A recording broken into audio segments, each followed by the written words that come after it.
Hey everyone, and welcome to Never Split the Party. We're playing Paizo Starfinder. For some reason, I have Chris's camera magnified. It's terrifying. I wish it would stop. My name is Dustin. I also go by the Arbitrary Nerd. I'll be the game master for this evening and most evenings, except for when I disappear for some time. We are in the middle of a Blitzer Ball game, which we'll be wrapping up this episode, and then we're going to be gearing up for some end of season things, as I'm hoping to wrap up the season in a couple of episodes, maybe no more than 1, 2, or 3. We'll see how it goes. We'll talk about some stuff as to what's going on after, maybe some future changes with the channel in the after party. We are going to be releasing after parties a little bit differently on YouTube. We're going to make the first after party of the month something that's visible to everyone, so that way you guys can see what the after party's like. The other 3 to 4, or if February is in play, 2, who knows, after parties will go on Patreon. So our Patreon supporters, who, thank you guys for being awesome, have some special content just for you. We'll talk about that more in the after party, which starts at 10:30 if we're on time, and if not, just a little bit after our stream every Tuesday. And yeah, I'll see if we have any more announcements after. For now, I'm going to let my party introduce themselves, starting with Nick. Hello, I'm Nick, and I play Dren Tailblade, who is a pirate captain and a Solarian Marikoi. Also, he's the center fielder for this amazing Blitzer Ball game. Rude. Hi, my name is Patrick, and I'm playing Rai Shorin. He's a Lashunta envoy and the captain of this team. He's somewhere in that dome.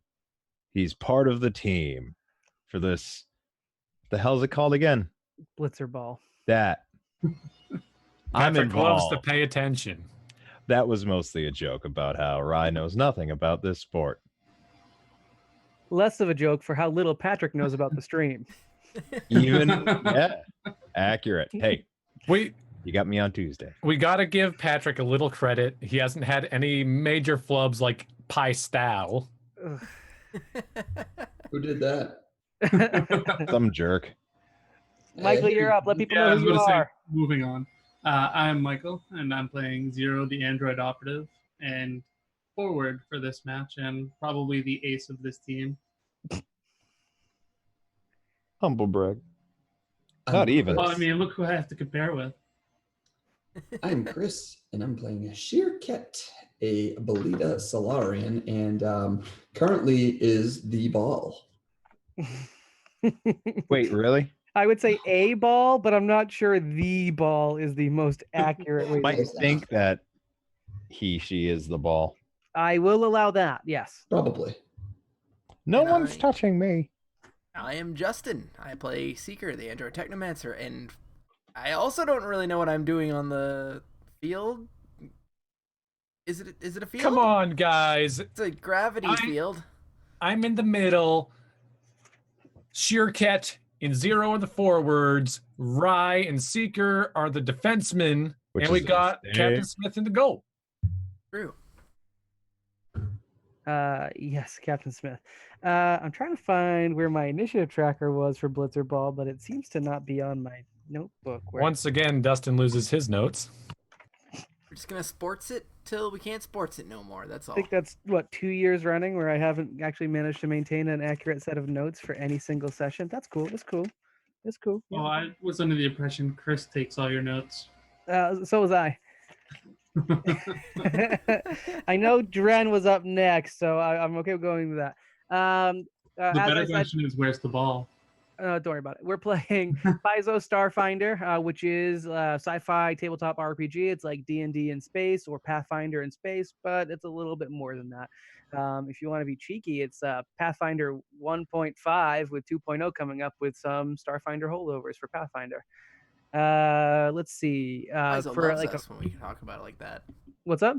The Paizo loves it when we talk about it like that. Well, I mean, I don't think it's completely inaccurate, and we always called Pathfinder D&D 3.75, so it works. It's fine.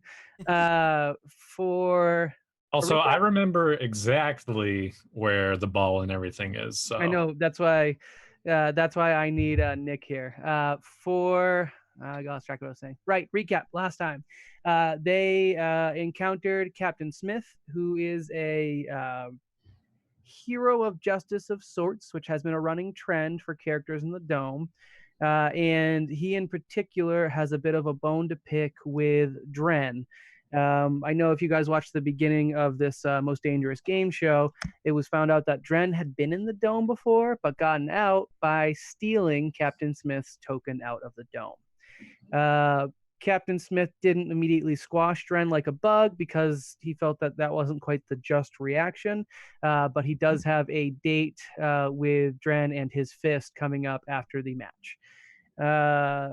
To keep a closer eye on Dren, he was convinced by Zero, I believe, to actually join their Blitzer Ball team as the goalie. And since that put him center stage, that was enough. Who convinced him, Nick? You're shaking your head. Well, Zero ultimately convinced him, but it was a brainchild of both Dren and Rye to get him on the team. Yeah, all right. Well, I only But remember apparently Zero Zero rolling Right, dice. going, hey, so you're playing, right? Come on. All right. It's not like I already had his token on the field or anything. It's fine. For the latter half of the episode, they played Blitzer Ball. We did a quick abbreviated game of it. I decided that, and I think we as a group decided that it works a little bit better as a 1v1 scenario because there's not a ton to do if you have it on the general, tabletop initiative. So we're going to go for just a theater of the mind for the rest of the Blitzer Ball match, and we'll do a little bit more narrative play. Also, I don't want to spend too long on Blitzer Ball because I do want to ramp up to the next set of things. So we'll work through that at the beginning of the episode. If you want to see more about that, definitely check it out on last week's episode. That was episode 28. This is episode 29 of season 2. And if you want to talk shop more about doing like a blitz ball from Final Fantasy in a tabletop setting, Justin and I were chatting about it before the episode. I've talked about it with Chris and Nick before. You can chat with me over on the Discord, which is bit.ly/neverdiscord. All right, getting back into it, Nick, give us the lay of the field. All right, so you see what we got going on here is we got the fish people who we're currently competing with in this Blitzer Ball match. It's a high quality match being broadcasted everywhere, mostly on EOX. What we have going on is Dren has the ball right now in center field. He just nap tackled, I forget the person's name, but one of the fish people. One of the fish people. Yep, that's accurate. That's the actual name. Yeah, It was that's the name of the His team. name is right. One. Right. I forgot about that. His name is One, and he's of the fish people. No, it was Bonesy, or I think it was Bonesy you nap tackled. it was either Bonesy or like I think it began with an R. Really? Oh, you know what? I do Yep. have the. Oh, God, I just hit myself in the face. I do have my notes. It was just under 100 other notes. Yeah, you nap tackled. Whoever the first order was really. I think you hit the first one. Yeah, I think. Goldfish, if you're able to see the map, which you're not, audience, sorry. But yep, also at the very center of the sphere pool, I mean the sphere air space, we have anti-gravity technology, Nicholas. We have Rye, Zero, and Seeker as we were attempting to blitz against the golden fish person. No, that's not Zero. Oh my God! No, you all three of you right there. I'm correct. No. Don't worry about map placement because we're avoiding map placement for now. Seeker I know and Zero both right there in the middle. No, that's the Michael token. Oh, for reference for Gotcha. the audio audience, if Justin keeps this in, which he probably won't, Well, I used pictures of my players for the other team's tokens, and this is apparently confounded Nicholas. you know I had it straight, but it's fine. The fish people and the human people totally threw me through a loop because I wasn't zoomed out all the way. Anyway, we have Sheerkat in a ball rocketing towards the goal of the fish person, seemingly not following any strategy but their own. And we have another fish person headed towards our goal, but that was in anticipation of catching a blitzer ball. And that particular token looks handsome AF. It's Patrick.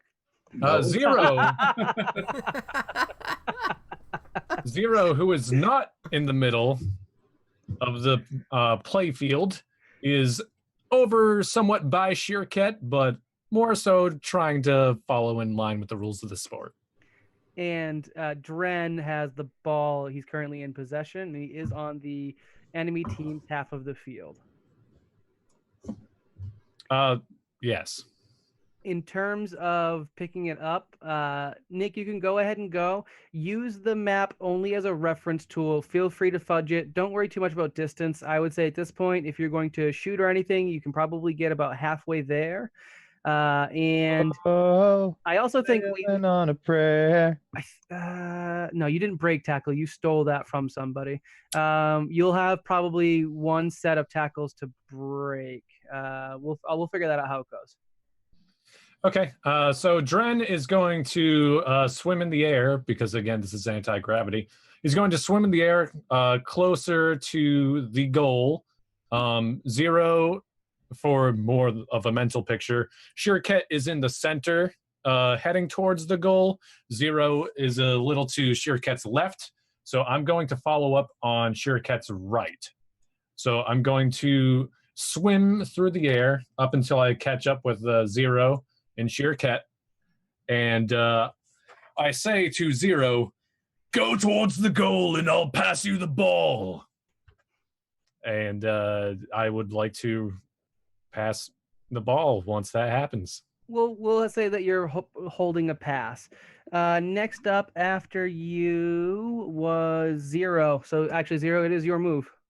And 0, preparing for said pass, is going to move much closer to the goal because of how shots have apparently really work. I have been reworking them on the fly, but I think you could probably get right into the goalie's face at this point from where you're at, right? Question. Yep. As far as if I do a double move, I can basically, like you said, get into his face. If I do a half move, can I shoot right when I get the ball? Tell you what, I will allow, if you do a half move, I'll allow you to alley-oop the ball, yes. All right. I intend to do that and potentially do the wrecked shot. Okay. And after that is Rye. Rye, what are you doing? Rye, you are right on top of one of the you're on top of the sleeping fish person that was knocked unconscious by Dren, or well, put to sleep. It's a effect, not really unconscious. There is lizard people, or one fish person ahead of you, one fish person behind you. These were the 2 that you guys had kind of riffed on before the match. Do you want to do anything to them since getting the ball isn't really your style? Hopefully something demoralizing. That would be probably pretty useful, especially if you picked on the highlighted one, which is Bonesy. Is that this guy? The slightly orange one ahead of you. Yeah. Okay. Does he look particularly stupid? Yes, I would say he looks particularly stupid, yes. I say, hey, Bonesy, you look particularly stupid. Thanks. I don't think I have to try hard for Bonesy. I think you're probably right. I kind of wish you'd given a little of effort, but that's okay. Let me see. I thought it was funny to not. Yeah, I know what you think is funny.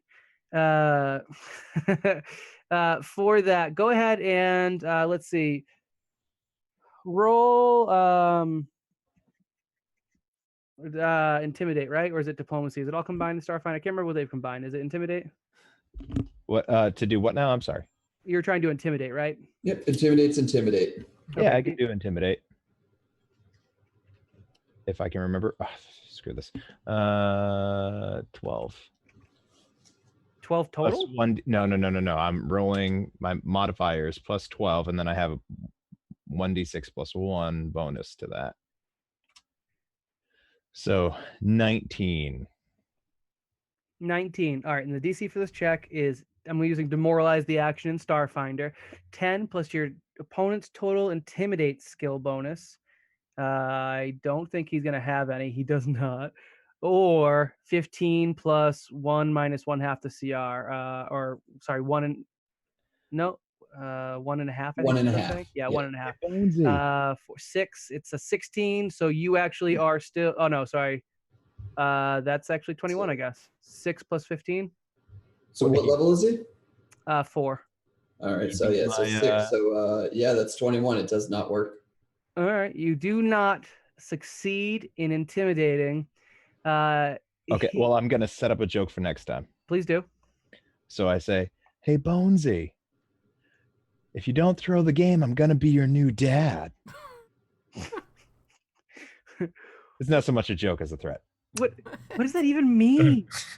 It means me and your mom are Oh, gonna form a holy union, and I'm gonna be your dad. Dude, and we'll pause that there so you can get another chance at it next time. Did you want to move after having these conversations? I'll just follow him.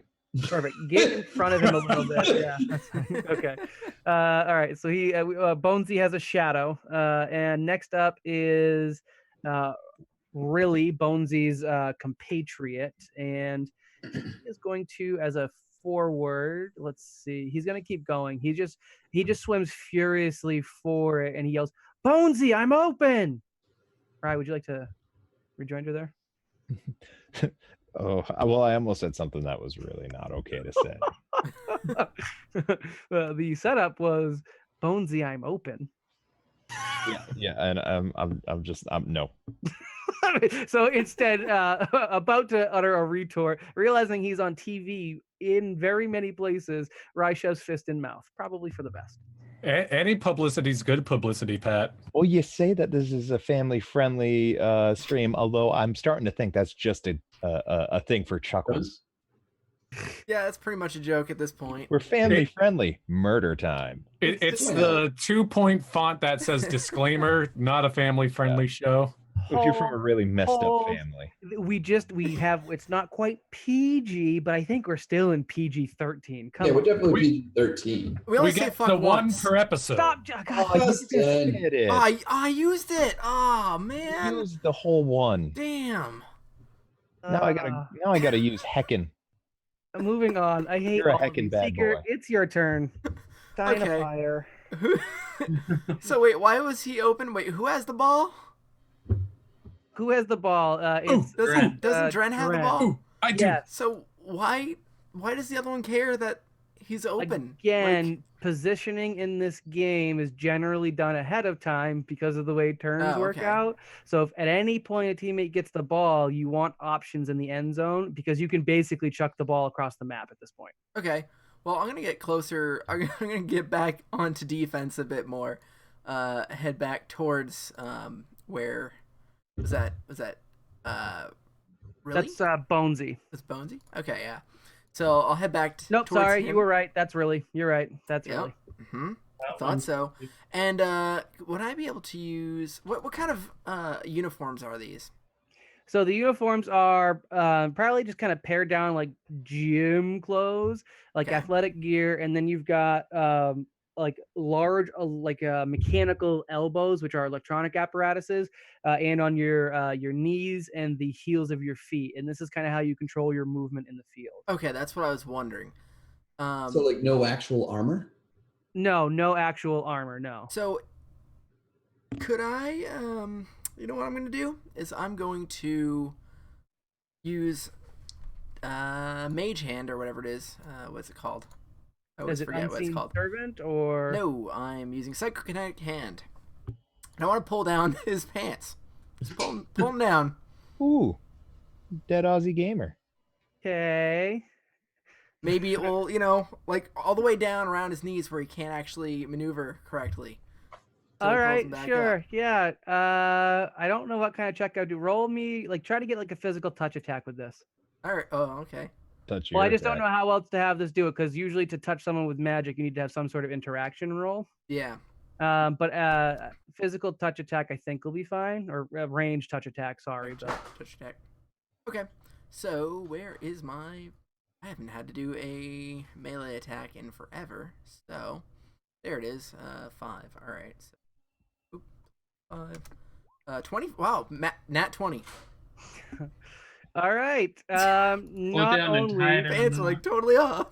Not only do you pull his pants down and tangle it up around the like gravity engines on his knees, you completely discombobulate him so that he begins spinning in the anti-gravity. And because of the way you've covered his two of his control mechanisms, the spin keeps getting worse to the point where on his turn he will need to make a save to stop spinning and then to not upchuck.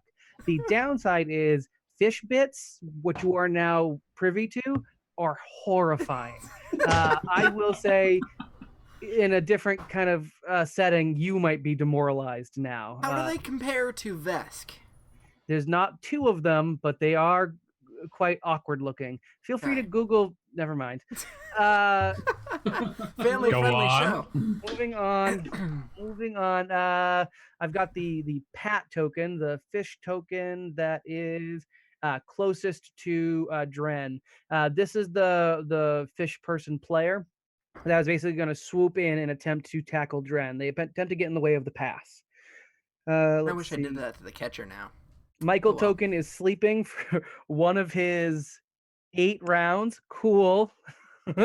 Some balance issues there, I I hit think. him really hard. But that's fine. And then we've got Bonesy followed by Sheer Ket. Bonesy was the one back here getting kind of insulted and tailed by Rye. Let's see. I'm going to roll just a will save for him and see if he engages with Rye or if he gets his head in the game. He rolled a 7 on the die. His willpower is hot garbage. So I'm going to say he's actually going to turn around and attempt to demoralize you. And I think we already said he's got no intimidate bonus. Yep, no intimidate bonus. He's good at acrobatics. He basically looks at you and he says, yeah, well, at least I don't have antenna.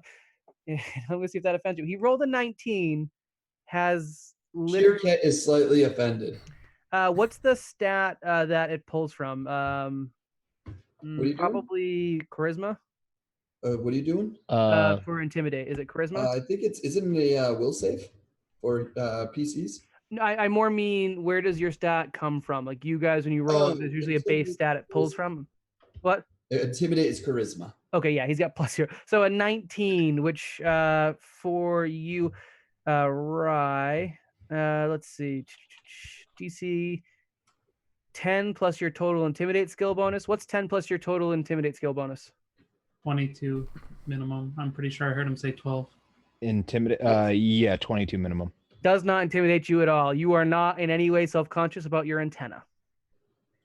Your mom liked him. Dude! And continues on. That brings us to Sheer Ket, the ball hurtling to the end of the map. Sheer Ket is actually building up a lot of speed, a lot of rotation as well, as it rockets right at the goalie. All right, and you said you were doing a special racial ability here? It is called Rolling Charge. Okay. I get a bonus +5 to my to a bull rush attack. All right, and as we stated previously, if you were to push this person through the goal, they would be outside of the field and plummet. So I have to beat their KAC +8, and I think you said something about them not having armor. Correct. I'm using an armor bonus derived from what they would be wearing for stats in the game, but they are not officially wearing armor. So you are looking at basically their dex +10, and it is 15 to hit still. They are very dexterous creatures. 31. Okay. So for every 5 that it exceeds, I push them a further 5 back. So 15 feet, you just rocket this person back. Describe your defeat of this person. Not kill, but... So there's a lot of stuff going on. The goalie's kind of like watching as the ball's going forward and back and distance, and sees this ball coming towards him. Oh yeah, I got this. Steps in the way, and it's a lot heavier than any ball that he's ever caught before. Hits him right in the chest, and basically like his shoes stay in place, and he just keeps going. I'm going to say for flavor, Sheer Ket follows. So both Sheerkat and the goalie basically rocket backwards outside of this grav field, which ruptures a little bit at the point of impact, and you just see the goalie flying back, hands and feet forward over Sheerkat, burrowing into his gut, and they go flying out of this ball. They do manage to rocket so far that they land on some stands and not to the ground below, which would have been an unfortunate fall.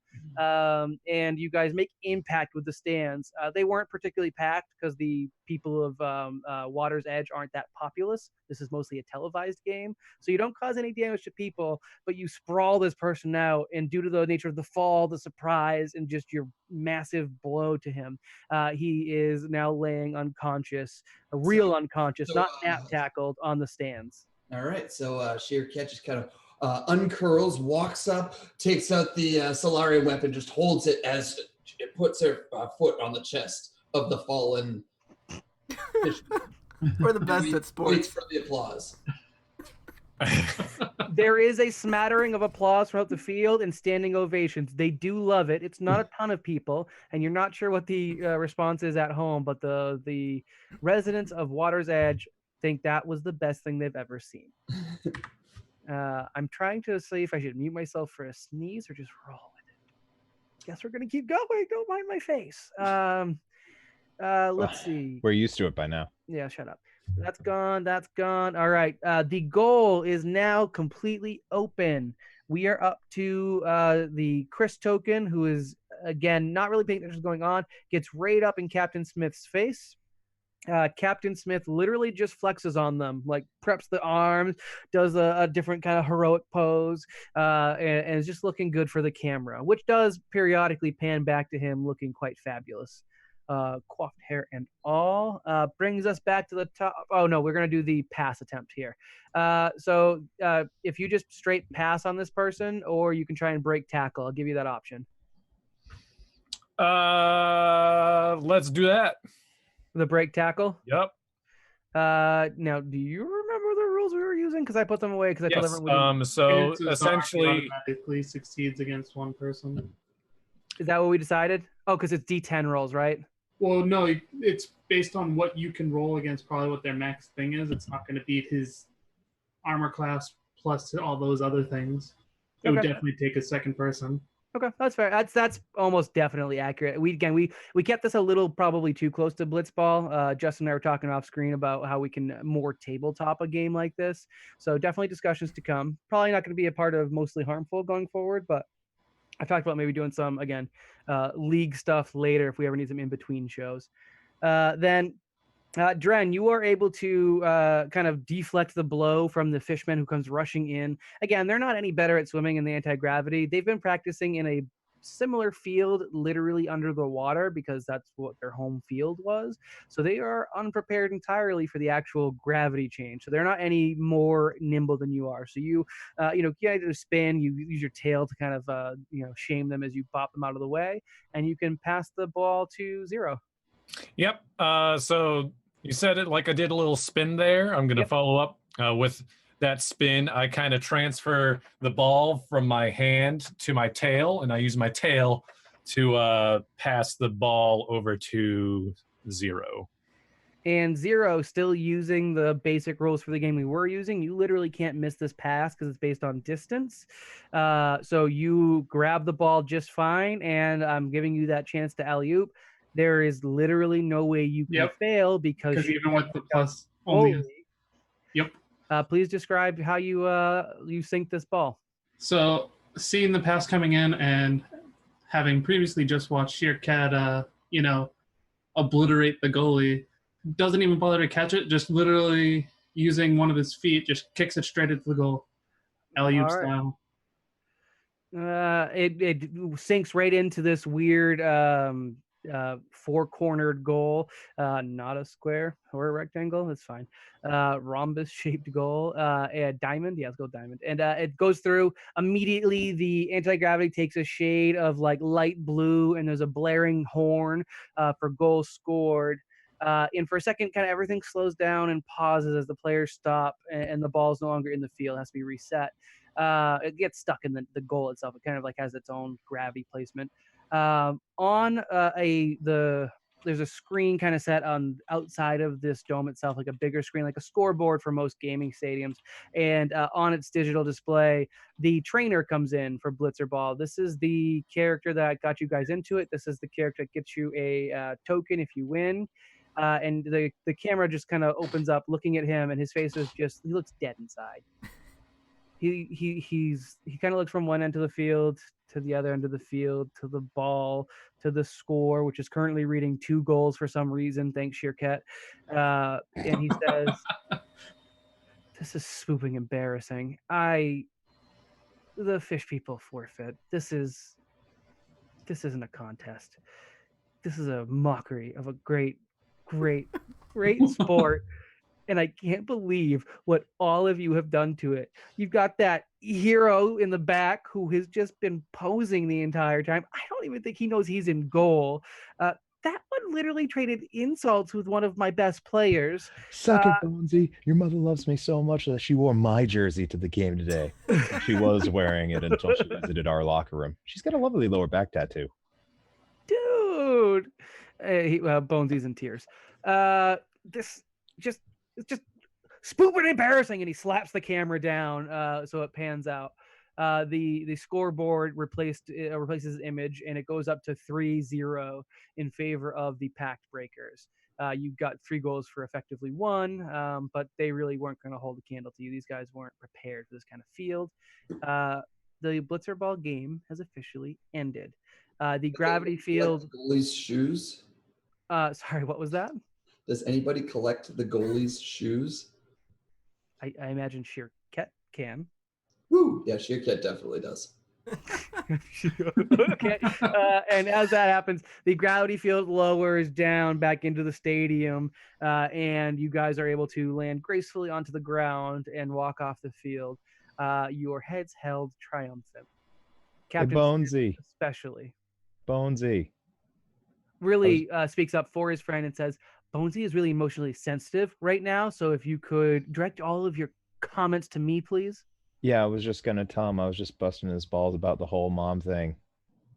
You know I wouldn't abandon you, son.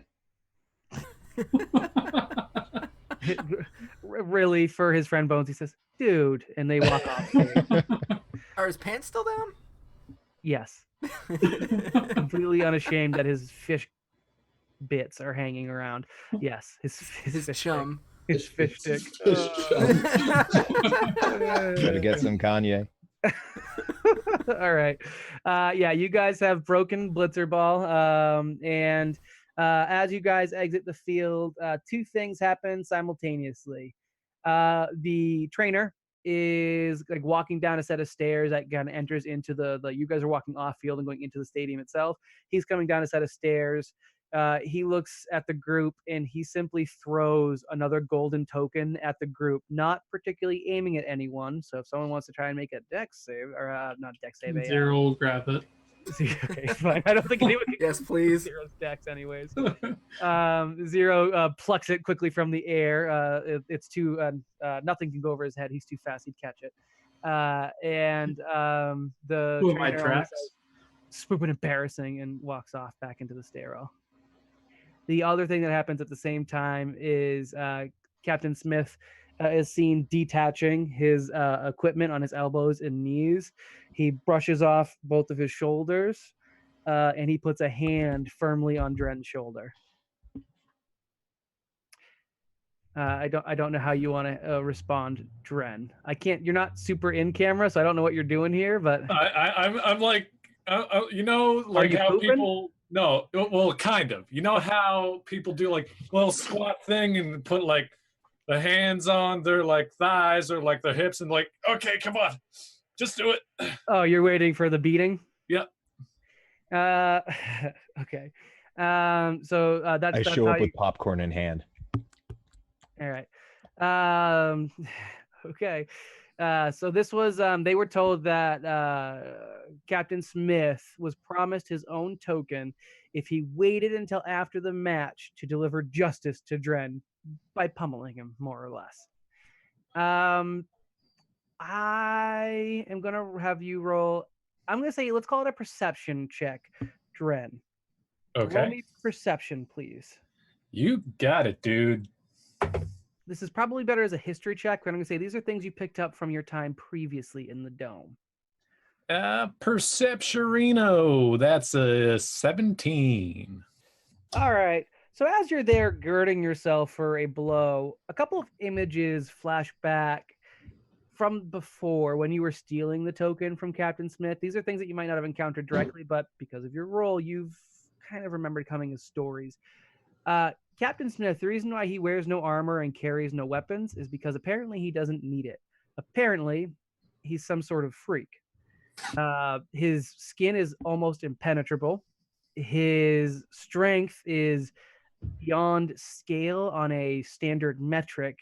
And he has been known to not only render enemies inoperable in one blow, but end them inoperable in a permanent status. He has absolutely killed people one punch man style with his freakish strength. Just a quick query. Knowing this, remembering this from your past time, are you still going to sit there and attempt to take the blow? Yes is a totally acceptable answer. Yes. Ooh. Always Okay. about the fun option. All right. I'm going to roll a d20 to see if he crits you. I'm going to say because you're taking it, it's going to be an automatic hit, but I want to see if he actually crits you because that's going to be poor. I'm down with it. I'm going to give him the critical wound ability if he crits it. I'll roll it in the roll 20. I don't think we have roll on here. Do you want me to roll it? No, Rolling you on get two. bait. Roll your own bait. Roll 1d20 and 17. So he does not necessarily critically wound you. Doesn't break your face. However, mostly. I want you to make a, let's see, make a reflex save for me and see how much of this blow you take. That's a Solarian's porous save, so Let me It's give you the gone stakes so before good. you roll it. If you fail to beat a 10, he hits you square in the head, the headpiece, and renders your HP, not your stamina, but your HP to 0. You will Okay. effectively be dying, but not dead. If you beat the 10 and you're under 15, I'll call it he hits for 75%. And from 15 to 20, he'll hit you for 25% of your HP. Again, his blows freakishly bypass your stamina because it's a direct body contact. All right. And survey says, oh, okay. 13. That was a good old. He hits you for 75% of your HP. Basically, you see the blow coming, and a little bit boxer style. You're like you're ready for the blow, but it doesn't mean you have to sit there and take the full brunt of it. You try to turn to go with the fist, but you didn't expect him to be so lightning fast, and it still catches you at a good spot right in the jaw, sends you sprawling into the wall, and you kind of hit the edge of it in the heap. It's only about 5 feet away, so it's not like he threw you across a room, but you feel like you got hit by a truck more than a person. Does Dren lose his shoes? He loses a shoe. Yeah, he doesn't wear 2 shoes. I would imagine Blitzerball doesn't need. Oh no, you kicked the ball. Yeah, sure. He loses a shoe. That was a hard enough blow.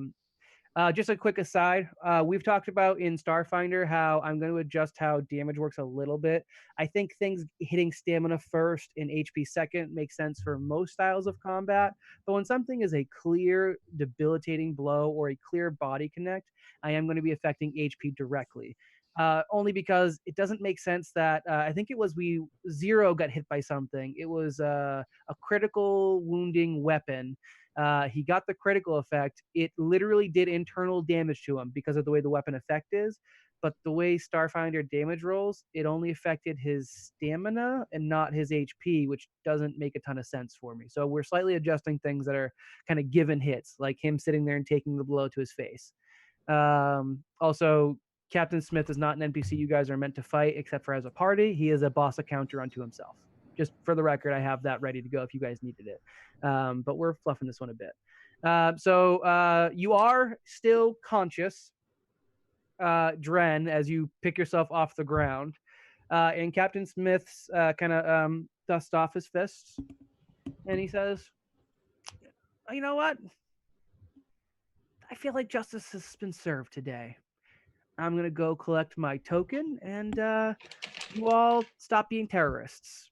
Thank you so much. He gives you a thumbs up as he goes to leave. Oh, okay, buddy. I kind of deserve that a little bit.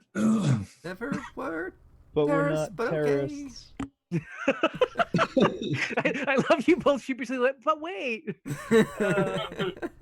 And he walks out on camera for the dome, because as you guys exit the stadium, you've got the dome proper over you guys that covers this entire game show. The image of Dren getting hit is on repeat, and it's from different angles from cameras of him just hitting the wall, and there's a sickening thud.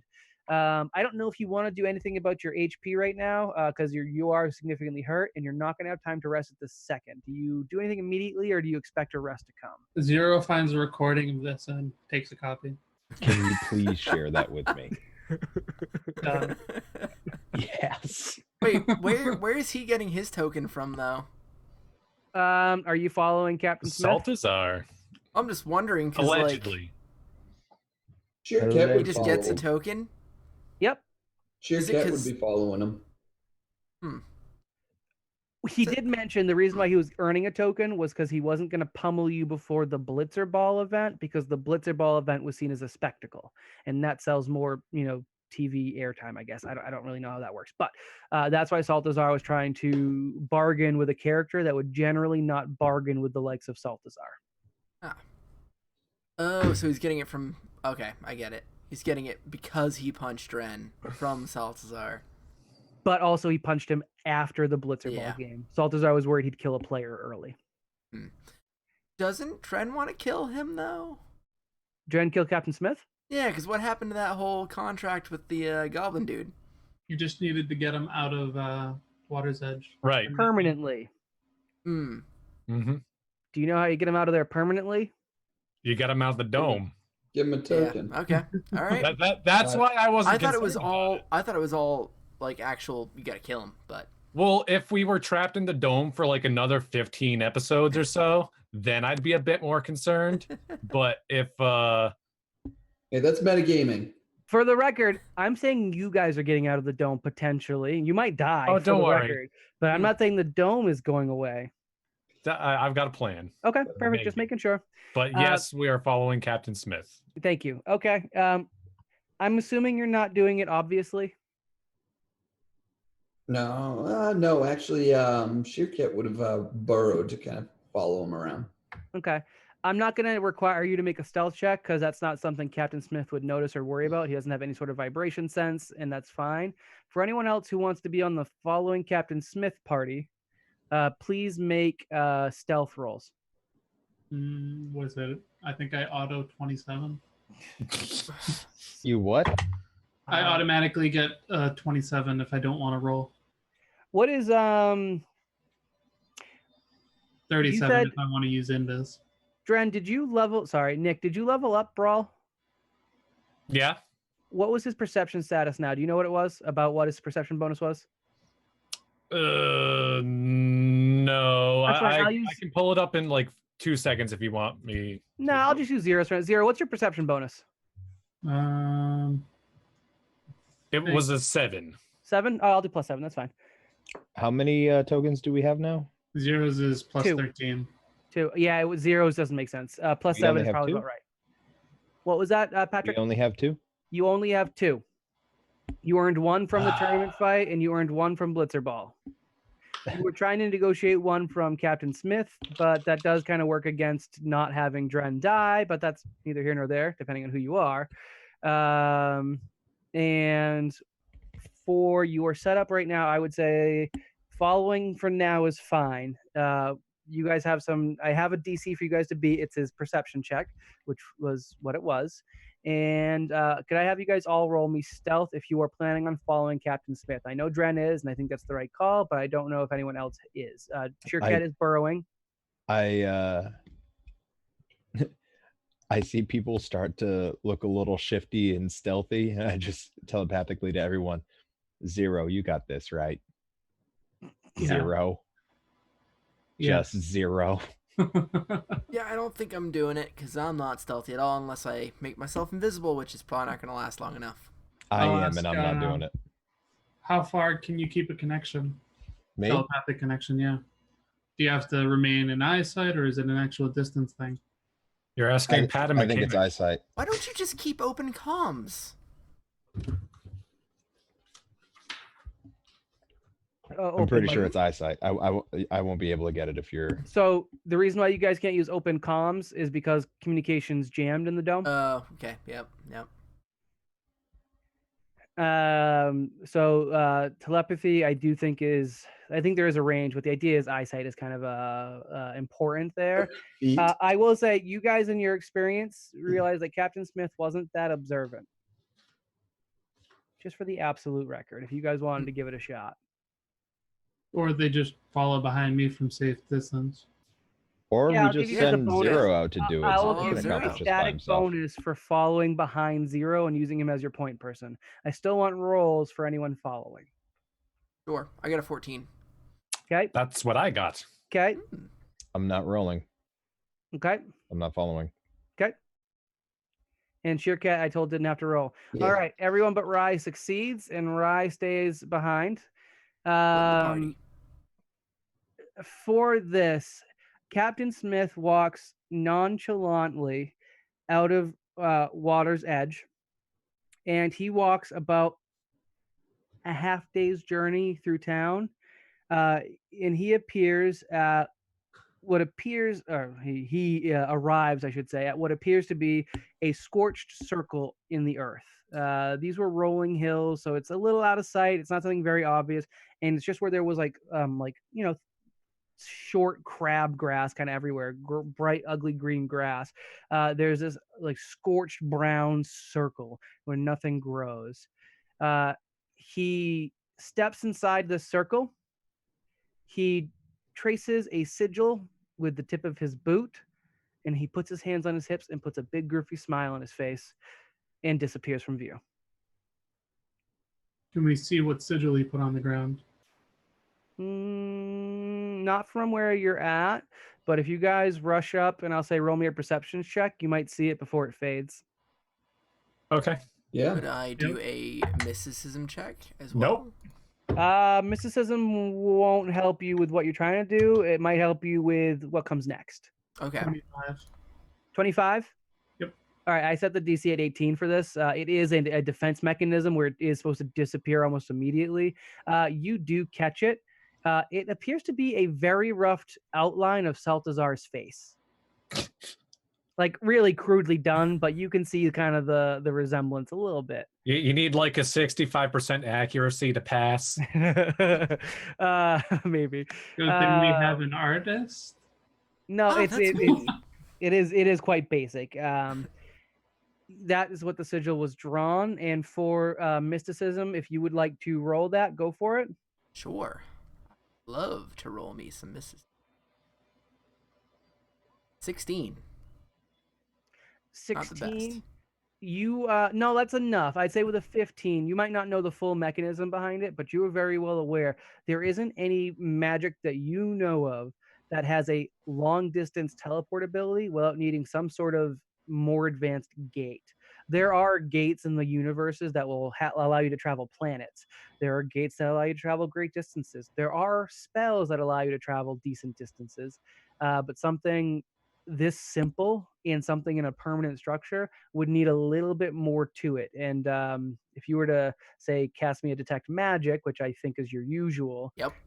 you'll notice that there's like a faint layer underneath the dirt that has a magical or magic imbued to it. It is not a large sort of gate. Wherever this teleported him to, it is very likely still within the dome. I relay that information to the rest of the group and say, do we want to try it ourselves? As you guys talk about this, and feel free to. I say we head back for Rye Okay. as we talk about this. You could just pretend I was following, Yeah, but without stealthing. we'll go for it. If someone hadn't gone back for Uriah, I was about to give you a scene to yourself, but that's okay. I'll have them come and collect It you. would have been so cool. Cool. I'm okay with the errant child collection. That's fine.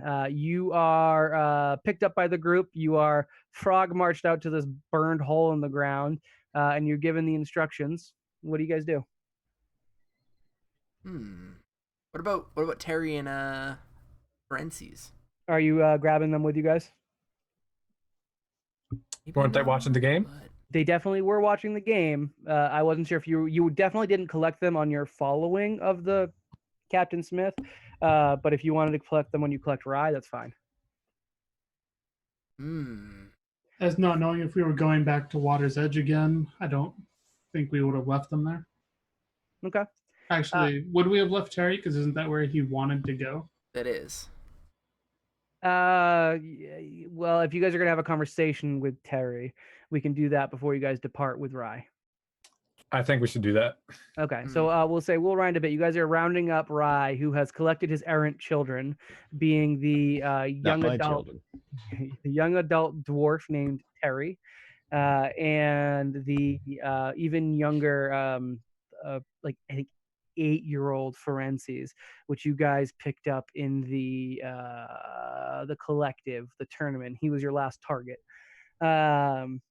And as you guys kind of explain your intent and kind of mention that Terry is good to go, Terry kind of approaches you guys and says, listen, I know this was the terms of the deal. It was get me out of Industrial Town, which you guys totally did. Protect me, which you guys for the most part did. Left me alone a lot, but I'll allow it. And I mean, I've been learning so much with Cat and Rye. I was wondering if I was good for my part of the bargain too. You guys did get a token out of Water's Edge. I knew there was a rumor of one being here. Is there any chance you could see me still being useful? I think I have a lot to learn, and I would love to be a member of the Indecision when we get out Sold. of here. Yeah. Are you sure, Captain? Dad? Captain? Never dad. Captain Dad. It's not Captain Dad. Oh, can today's episode be called Captain Dad? Maybe. We might have to retitle that to Captain Dad. Thank you so much. I swear you won't regret this, and I will return the things I stole. Thank you so much. What things you stole? I appear to be missing a shoe. That's not me. That Shirkek is. I stole precious moments of your time. I will, of course, sense motive. Please do. My macros are all over the place. This plus 1d6 plus 1. And he'll roll 29. bluff. He doesn't beat 29. When you guys turn it, you kind of pressure him a little bit. He said, all right, I was just keeping them safe. And he pulls out, you had those trinkets that Seeker had made you? Mm-hmm. He had a couple of them in his pocket. Oh. Oh, well, you have a fine eye for treasures, that's for sure. Those are very valuable. Do I sense that he was honest, that he was just keeping them safe?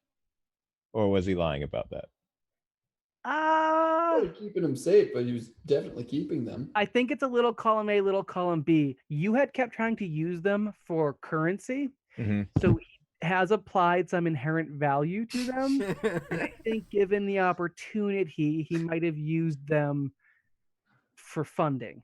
That being said, there was another part of them that they were from you, and that's important to him. Okay. Well, that makes So Seeker I walk. How very many does he happy. have? I don't remember how many you had, but he probably only grabbed 2 of them. Okay. I walk up. I take one out of his hand, and I put it in wherever I keep them. Pocket. I'm assuming some sort Satchel? of probably a man purse. Fanny Okay. pack. And I say, you get to hold on to that one, but this is not a gift. This is a responsibility. If you lose that, have you seen what happens when Shirket is offended on my behalf? Cuts off a piece of his hand. No, sorry, that's the other thing. Sorry, gets murdery and disembowels. Sorry, I'm with you. Yes. So Oh, yeah. Okay. Can totally do that. Yes. Did someone say disembowel? Not me. Nope. Hi, Cat. Well, Seeker is very flattered that Terry found value in these little trinkets, and he's kind of blushing in his own way, his little his little lines on his face are glowing pink. I telepathically communicate to the rest of the team. Can you believe this putz thought these were worth money? I can actually, Rye. I can. Thank you very much. Out loud? Out loud. Probably not. They're Out loud. quite good at telepathy at this point. Well, Sheer Cat out loud says, well, of course they are worth something. They came from the great Reich Oren. Correct. Therefore, Maybe from his pocket. I made them. oh, let's not play this game of who is the source of its value. It's me. Anyway, what are we doing about Frenzies? You have officially adopted Francis, so he's not really. It's a more if he's following you on this particular leg. Yeah, that's Okay, what I'm just making sure. basically saying. Is like, we don't know where this thing is gonna go. Do we really want to bring anybody that isn't able to defend themselves with us, or?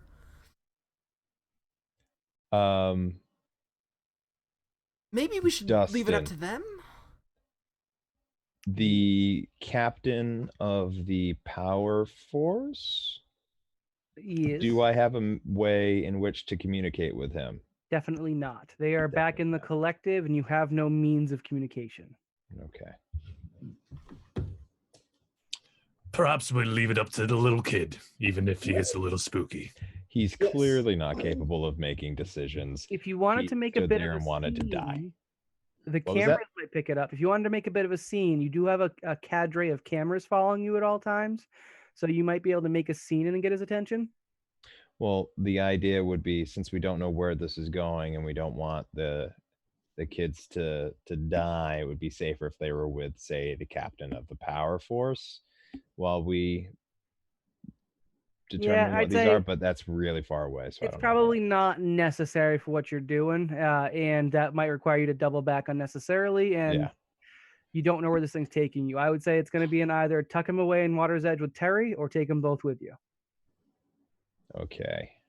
If we do decide to leave them, we don't know if we'll be able to get them. Well, Like, if we'll be able to come back. they're best protected in our group. Okay. I turn back to them. Okay. You, Pointing to. what I, Terry, everything I said before, and also protect this one. And then I look at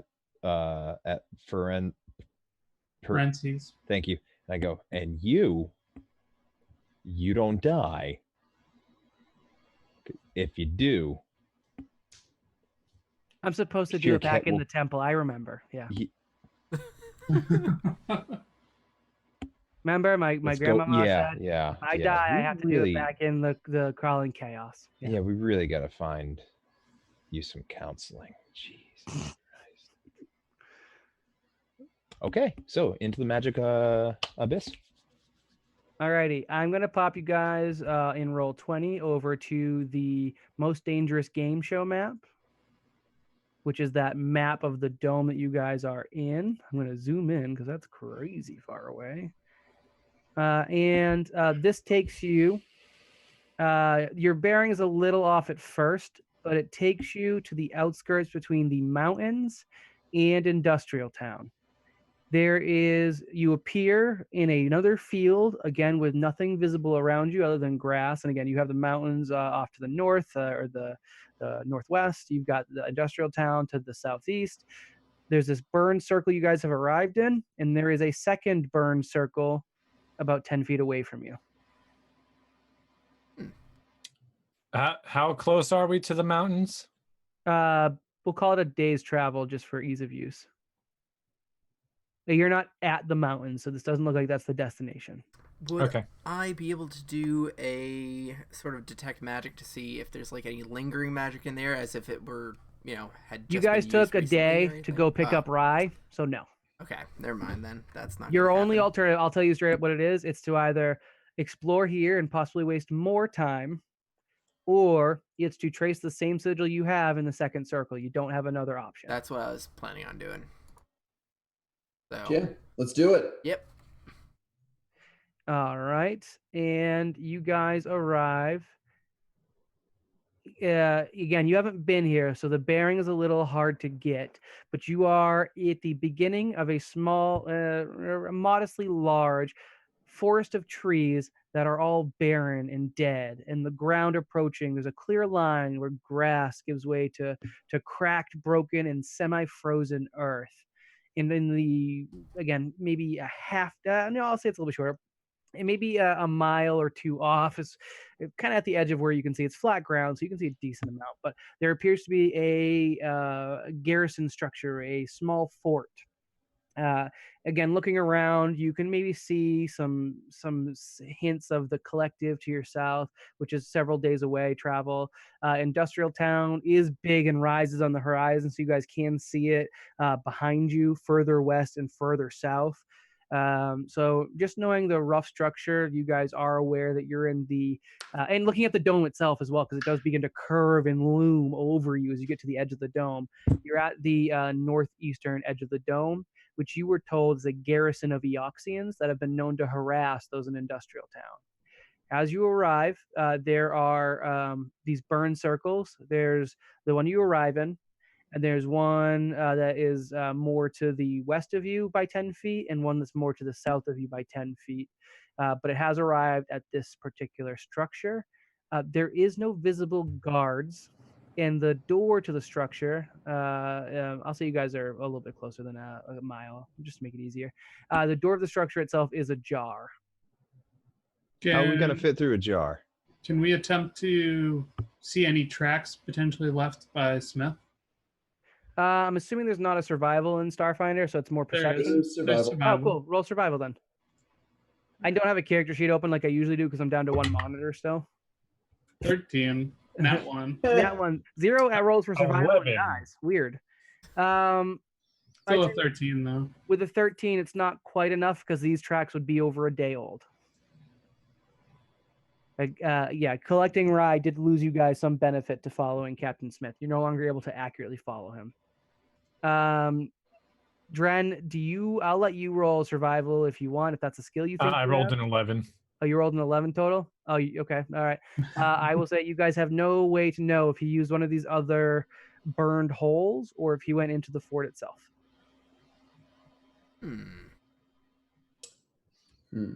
How large is the fort? Like, if you had to give us like a building size comparison. I would say that it is fairly large. I would say, God, what is a building I could compare it to? Notre Dame? I was gonna say it. But I stopped myself. Bigger and less on fire than Notre Dame. It's a big structure. It's a small military industrial complex. It's basically a fort where it has walls, and then there's some more buildings within it. So it's a small condensed area. You can't see past the walls where you're at. I'd say it looks like it's maybe a quarter of the size of Industrial Town, which is like a full functioning city, but it's a quarter of that. So have cameras caught up to us? No. Did cameras see us using the teleporters? Yes. The Do you have first set of something that actually teleporters? blocks cameras, or do we decide that thing that I gave you is a one-off because it doesn't technically block cameras? Well, it blocks one particular type of broadcast. Communication. Yeah, so It stops broadcasting. What would the cameras be considered broadcasting? Yes. If it's live, it's a broadcast. I will say that you flicked the broadcast switch thing off as you were approaching it, maybe. Or maybe as while you were pursuing Captain Smith, you probably turned them off, and I'll roll that into your stealth check. So I'll say, no, the cameras don't know where you are at all at this point, which could be good or bad depending on what actions you choose. All right. Well, we either check out. I'm going to call it a keep. We either check out this keep, or we can chance one of these two other teleporters. Keep.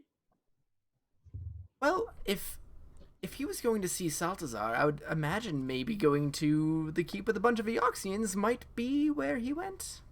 Now taking a look at this keep, do I see any satellite dishes or anything that would receive information sticking out? No, but roll perception. Mm-hmm. My perceptions. This plus 11. I'm rolling crap, but total is 18. 18 is probably good enough. I think that's fine. It's probably just on the money of what I would have put down for. You can't see anything that looks obvious, but you like squinting hard with. I'm assuming you're multiple eyes because you're a disgusting bug person. Yeah, there you go. Thank you, Chris. He's getting really uncomfortably close to the camera. Looking out, you see above the wall. I faint see shimmer. above the wall a shimmer. Thanks, Chris. And it almost appears as if there's kind of like a mirage in the desert where you're looking far, and it looks like there might be something there or not. It's just a distortion to your vision. You're not confident you're seeing everything that's truly there. And whereabouts did you say it was?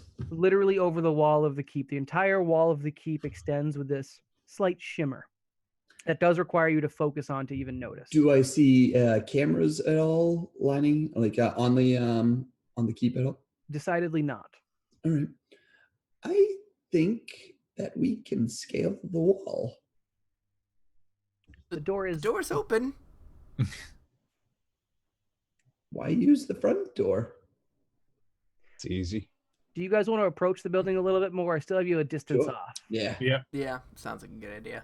As you're approaching the building, again, the ground around you is completely dead. Something seems to have drained the life out of these things. This isn't like a natural frozen progression of death, considering everything else in the dome has been rather alive. As you get to the door, you see that when I said ajar, it was actually one of the big gate doors to the entrance to the keep is actually hanging off of its hinges, and there is a single impact dent in the middle of one of the doors where it is now hanging loose. One door is perfectly upright, the other door is hanging loose off of a hinge. That looks oddly like Dren's face. Yeah. I was. And I look to compare the damage. That. Dren, can you stand roughly here-ish? I'll comply. I do it. I'm gonna say that it doesn't quite match because the impact surfaces are quite different, but with your laughs aside, you do make a pretty clear assumption that this was done by a single strong blow, and the only freakishly strong blows you've seen came from Captain Smith. So is the door blown inward or outward? Inward. Like, was it pulled or Inward. So Falcon punched it. All right. Could I have? Yeah, you got off easy. Amazing.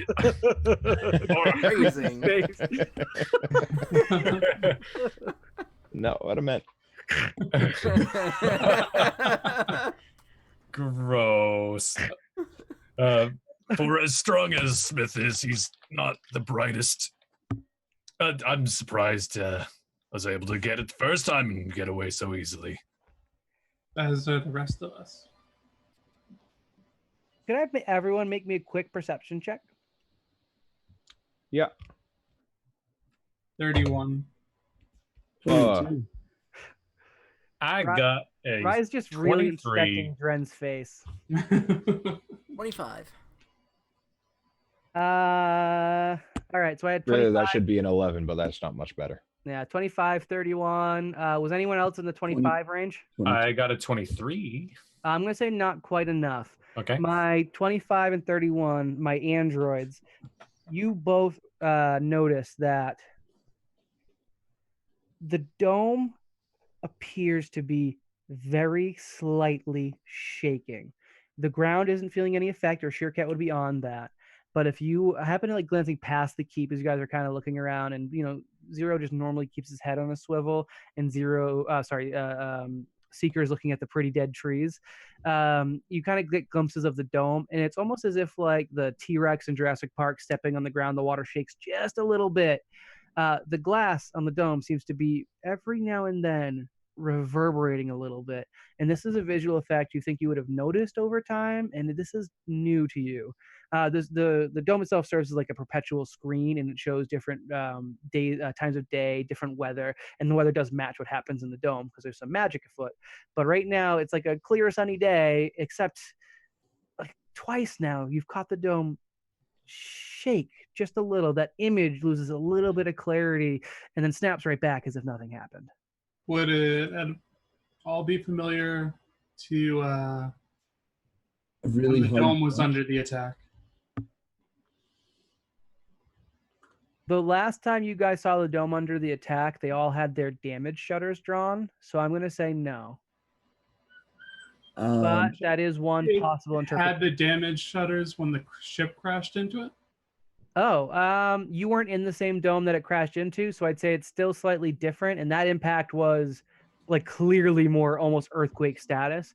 But I mean, again, it does seem like the dome might be taking some impact. I could say that that's an assumption, sure. Now that we're closer, do I see that thing that shimmered earlier a little better? You keeping your eyes on it, you can tell that there's definitely some sort of distortion to what you're seeing above the keep. Is it like directly above me? No, it starts at the wall and extends upward. Like a wall of air almost. Is it tangible? You're not at the top of the wall yet. Oh, can I climb the wall? Or go through the front door. Oh, all right. Yeah. Let's go through the front door then. All right. As you guys go through the front door, a couple of things shift. This no longer looks to be a massive keep. As soon as you get through the gate, the illusion is kind of, you've walked through it, you've gotten past it. Instead, there is a simple structure, but a very tall structure. And it is, it's basically a round pillar that is probably about maybe 20 feet in diameter. And it's made of metal, like dark metal, and it rises all the way to the top of the dome, to the point where it's like a drill piercing the heaven until it hits the top of the dome. The structure itself would have had guards, but the few that were there seem to have been caught unprepared for something, and they were rendered unconscious, more dead than dead, or literally smashed to bits by whatever came in before you. And there's not as many as you would have expected for what you're kind of seeing. This looks to be some sort of like maybe command center. There's maybe some panels, some computers in different areas with like actual technical items. There might be an array of TVs for where like the cameras feed into real time. It's not the main set. This doesn't look like it's like heavy broadcast equipment, but it's like a monitoring station and this tower structure that reaches up to the sky. There should potentially be more Eoxians here, but they were caught in disarray. It looks like some of them might have been making their way to the round structure, and then others turned to deal with the threat and did not live to tell the tale. Again, they were already dead before because they were Eoxians, but now they are real dead. They're quite expired. Double dead? Double dead. Yeah. 2000. Sure. What's your guys' take? First, This could check all the bodies. Yep. You can't take everybody's shoes. Well, then I skip all the bodies. Was that all you were gonna do? Oh, no. For general loot, you are noticing a trend among these bodies. They don't carry anything that would be useful if someone found them. All of them have special IDs that get them into dome access. So they're basically just dome access swipes. You find multiple card swipes on these people. Is there anybody with a particularly different looking like key card? They're all the exact same. I'll swipe one for each of us. Perfectly fine. They don't have any weapons, ammunition, or funds on them. And it looks as if all of their gear is the same. It's like black latex bodysuits that cling to their skeletal corpse bodies quite tightly. And they seem to be specially outfitted for working in this environment, just in case someone did break in. The weapons you see, and there are weapons, but they're not kind of what you expect. They only seem to be carrying graviton pistols. And they must rely on some other sort of defense. A graviton pistol, just so you guys know it, are weapons that don't cause damage. They physically move the opponent you're shooting at, basically. take all the batteries. What was that? I take all the batteries. They do, in fact, take batteries. All of them. I would say each one has a battery in it, and I'll say you find 5 Eoxians smashed to bits. So you do get 5 batteries from these graviton pistols. Awesome. And we take the pistols too. Okay, you now have 5 level 8 graviton pistols. Ooh. How many charges are those batteries? Tensor pistol. What? How many charges are those batteries? 40. 40 charges. Ooh. Damn. What's the damage on that? It doesn't do damage. Literally 0 Pushes damage. them. I'm sorry. No, you're not. Any that who time I use am. weapons know many security forces and peacekeepers employ graviton pistols since they deal no damage but instead push or pull a target. Long rods running in parallel lines form a barrel-like structure that makes such a pistol easy to identify. The available models start at linear with vector, tensor, and chiral models. And you guys found tensor models. I have no idea what tensor means, but I'm assuming it's a form of movement, maybe? I'm really not sure. But you are able to move if you were to hit someone with these. Where are these? Armory, page 52, Chris. All right, armory. With a crit, they knock people prone. And otherwise, they move people up to 20 feet with this hit when you hit them. All right. I'm more happy that each of them's probably gonna be worth like 8,000 to 9,000 credits. $9,800 or credits. Yeah, they're quite expensive. Nice. Well, Zero's glad he just made 50,000 credits. I just got 5 more casts of explosive blast. All right.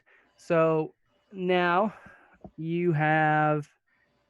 So tensor, from what I was able to Wikipedia, Please, thank you. is anything that isn't one of the like traditional planes of up, down, left, right, forward, back.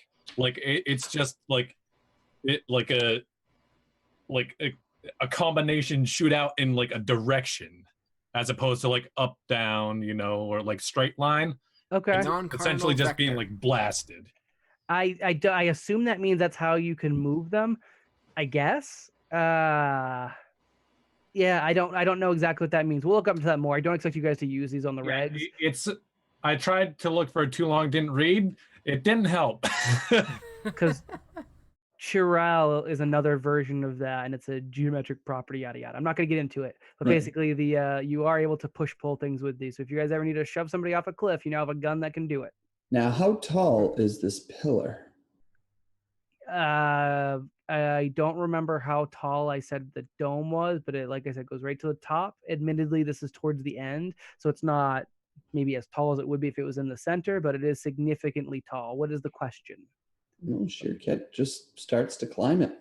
Okay, or there is a card swipe next to the door to this tower that goes all the way up. I have Sheercat all starts these to cool climb. climbing abilities, and I can never use them. You don't need them Wipe here. my GD card. Sheercat starts to climb and Everyone else. hey, we could probably get in from the inside and go up that way. I don't know if there's any windows, so getting up there might not really help from the outside. Just I'm not really worried about windows. I could just literally climb anything between my gravity boost and my unmovable. But getting rod. inside of it. Listen, I'm really good at climbing too, but you don't got to do it all the time. I got a movable rod too. I just want to use my stuff. You Use might the GD elevator. you might have some room for it. When you get into this door, you have this it's a large door. It's probably it's very large. I say it's probably 20 feet wide, 20 feet high of this door, and it kind of curves with the structure. And as you swipe the cards, kind of nonchalantly, you're open to a very large. The entire interior is an elevator platform. It does appear that the elevator has been called up already. There is like a return button for it. It is an archaic type of elevator where it is a platform that moves you up and down. It's not like a tube that shoots you up. Based on the size, you assume this is how they get most things into the dome. It's probably how they would have gotten the dragon in versus how they got you in. They got you in through like a magic portal they made into the door, but it wasn't very large. This loading area is much larger. And it does seem to go straight to the top of the dome and very likely out of the dome. You guys maybe don't remember, but Saltazar's tower towered over the dome. So it's likely this is either a part of it or maybe possibly neighboring it in some way. Saltazar, when you met with him, met with you at the top of his tower. Let's go. As you get into the elevator, the input is a little bit more involved. It does require some form of password. There is a computer terminal available to you. I'm gonna hack it. Go ahead and hack it, Technomancer. I will assist. Probably gonna fail this, but that's all right. One time I need it. Yep. And I really can't fail the assist, so add an extra 2. Oh, yep. Nice. Awesome. In that case, that makes it a 19, a plus 19. So let me roll. Oh, you successfully 34. Yeah, it's hacked. That's fine. It's not a basic computer because it is supposed to protect from minimal excursion or Incursion. I guess. It's supposed to stop from the layman from getting in, but you are clearly not the layman, and you managed to very quickly finesse it. You hear like a small whine and a whistling sound as the elevator is brought down quickly due to not having anyone in it. And you guys are safely outside of the actual platform where it lands. It arrives slowly and is again unoccupied. Something seems to be going on where what would normally be secured is not, and the security that was here was Captain Smith. There is one other thing. The elevator itself has basically a door that comes down in front of you. Like some elevators have a door that is inside of the door for the wall kind of thing. Mm-hmm. So this elevator has its own door that kind of blocks off the cylindrical platform, and it has not a card swipe, but a slot. I stick Dren's tail into it. Nothing happens other than Dren looking at you, I'm assuming, in some sort of way. Tokens, maybe? It does look perfectly sized for a token. I mean, Zero walks up and puts in a token. As you put in a token, the door opens and a digital readout appears kind of in the air, like one of those like clocks that ride on the air, and it says, "Remember, one person only per token. Guards enforce. What's the word that means they enforce? With lethal. Compliance? Well, no, with lethal force. Guards enforce with lethal force." I mean, I don't see any guards around, and the ones I do Yeah. see are over there dead. Or We're just here more testing dead. out the security of this fine system. There's nobody to speak to. Were there actually more guards I here? think out loud. What was that? Were there more? There looks like there was probably more stations for guards. Yes. Okay, more stations, but not actually more corpses. Not more corpses. No. Okay. I think we're good, boys. If Smith could have done this before, why didn't he? I don't know.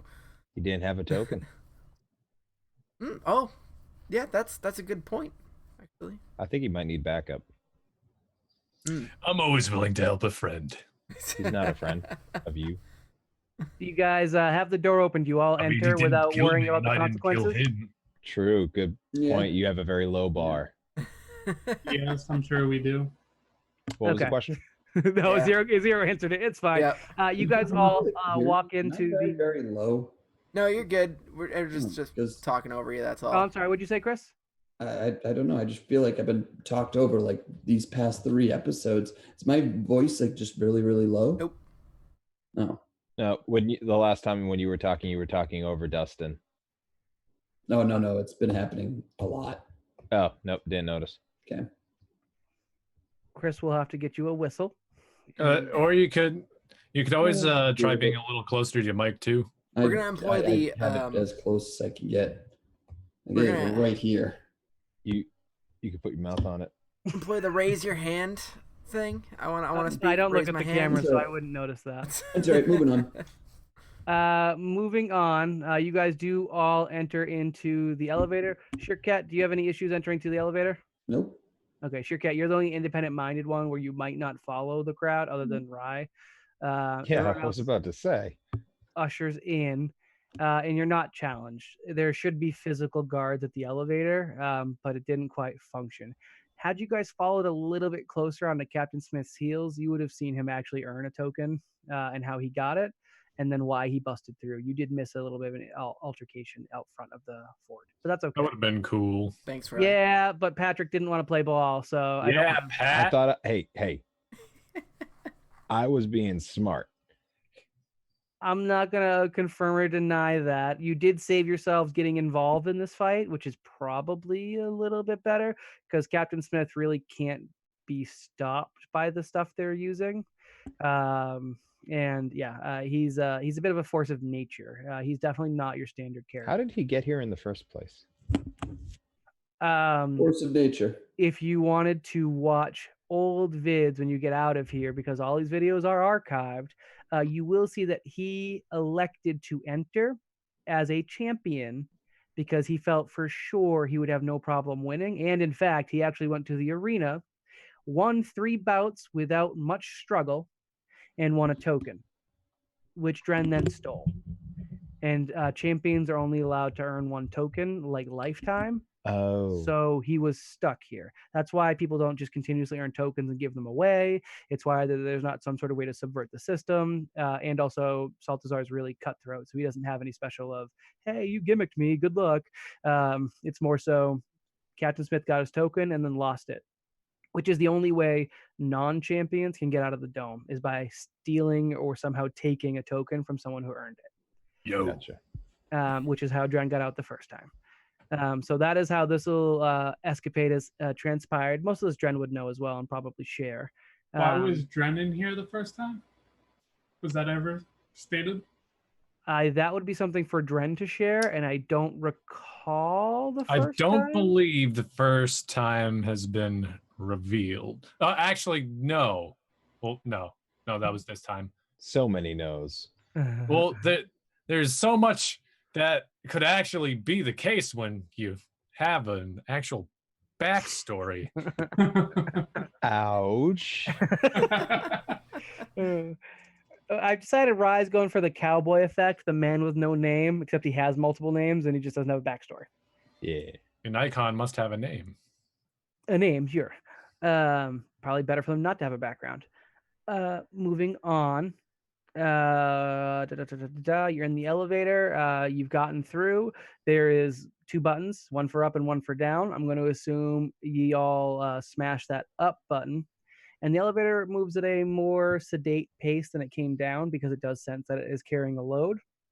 And it does continue to rise. And it seems to be bringing you further up than you think the tower went. It is going to exit the dome. Do you guys do anything while you have a couple minutes to prepare for entering a completely unknown area that is potentially inhabited by enemies?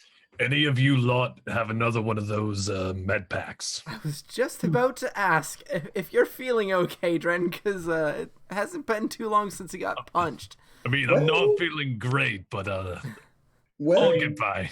Yeah. you might be able to take a gamble and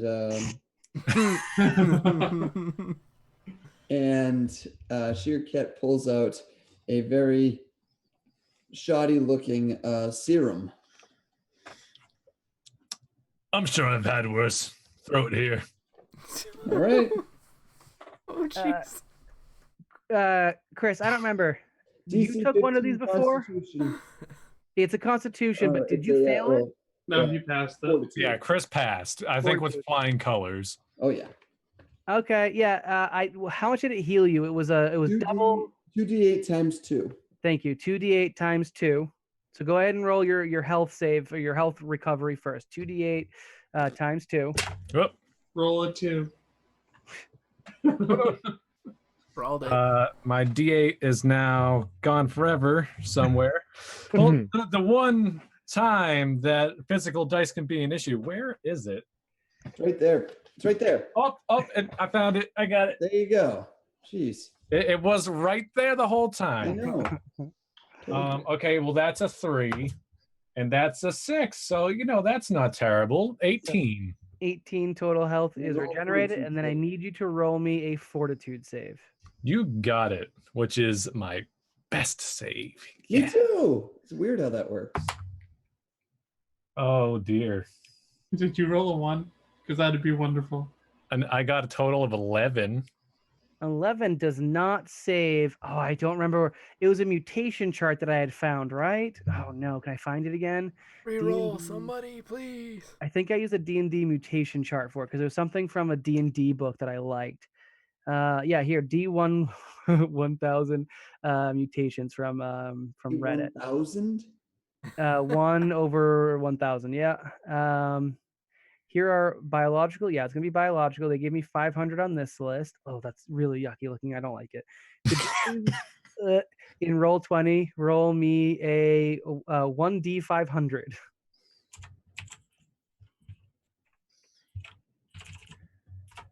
Are they all bad? 84. I have no idea. I haven't looked at all of these. Oh God. Can you send me that list? No. I'd love to see it. Do I get a second tail? No, you get something so much worse. I'm actually gonna publish this list in the Twitch chat, which I think Right. will appear on screen for people too if they really want to check it out. The list looks pretty hilarious. Of course you'd hate that. In 84 gets you elastic face. Oh, That's cool. Your features slide around in wild animation as you talk. Meaning that, like, when you go to talk, it's a little bit looser and you just got droopy face kind of thing. And it's like It's a shame. Can we make him reroll to an 88? what's oh God, detachable tail. No, God, that's hilarious. Fantastic. If anyone wants to give him a re-roll from our viewership, if you are one of our subscribers, No, let's do a re-roll, but it has to be of the mutation table. yeah, That's the only thing that it will. I'd allow a subscriber to re-roll the mutation table, not the actual thing.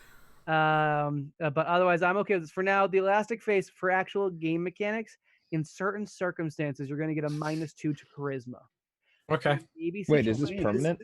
This team Yes. is great. It's permanent until proven otherwise. that's probably one of the not so bad ones on here. Because I mean, Well, do there's you a lot want of good 2d6 ones. crab legs? Because you could get 2d6 crab legs. This would be Crap.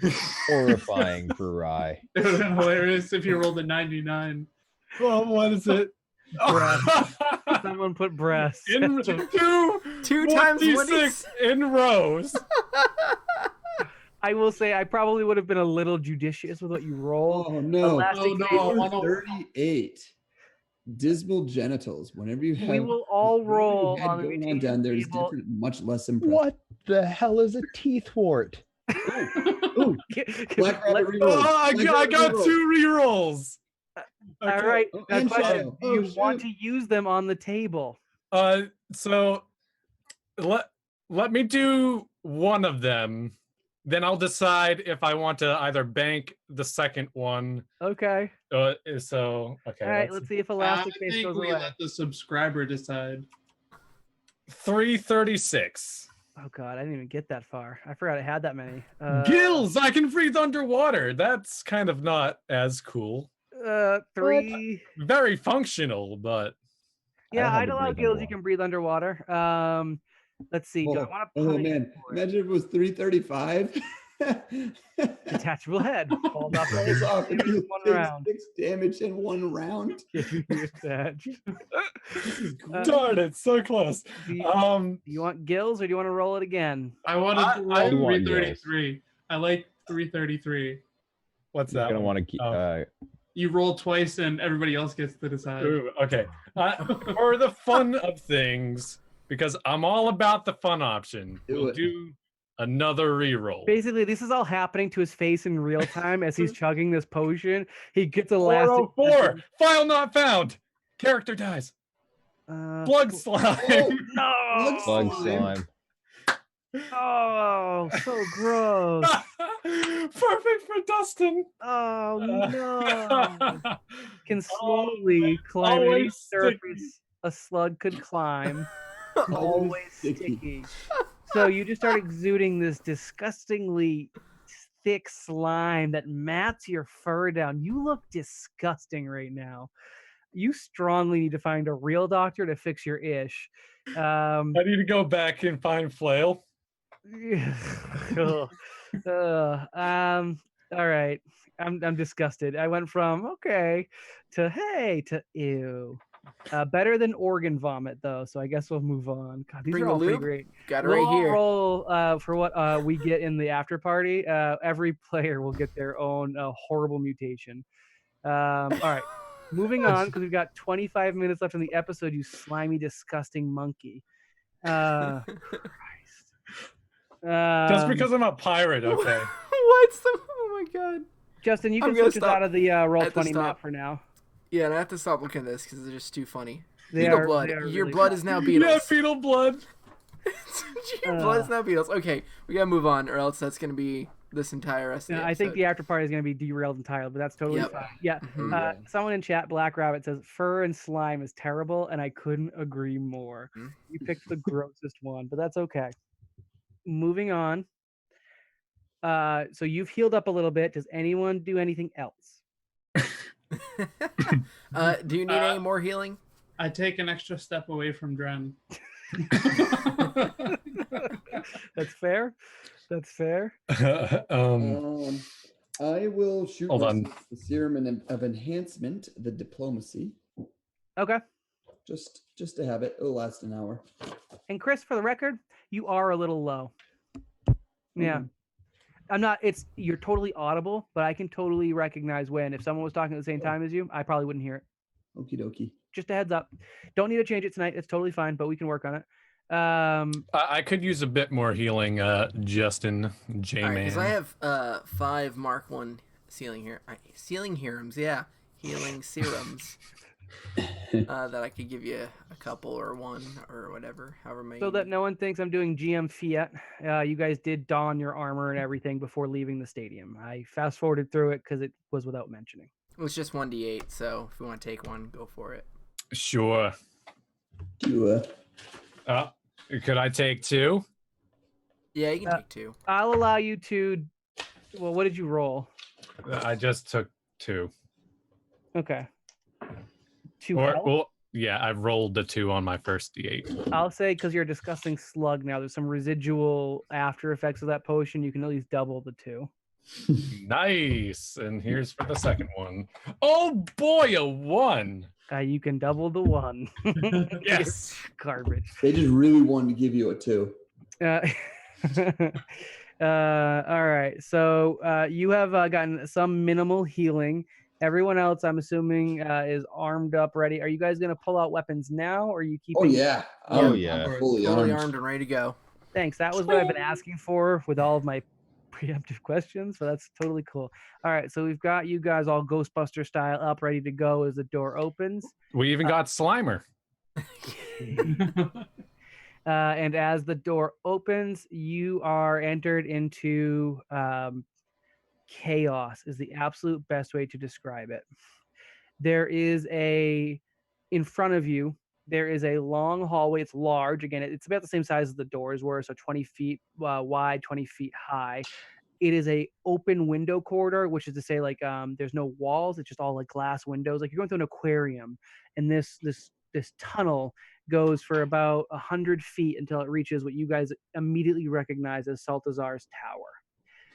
As you are exiting, there are 2 guards on either side of the door that have been punched out. Rock'em Sock'em style heads have popped off. Their corpse-like bodies looking more corpse-like on the ground.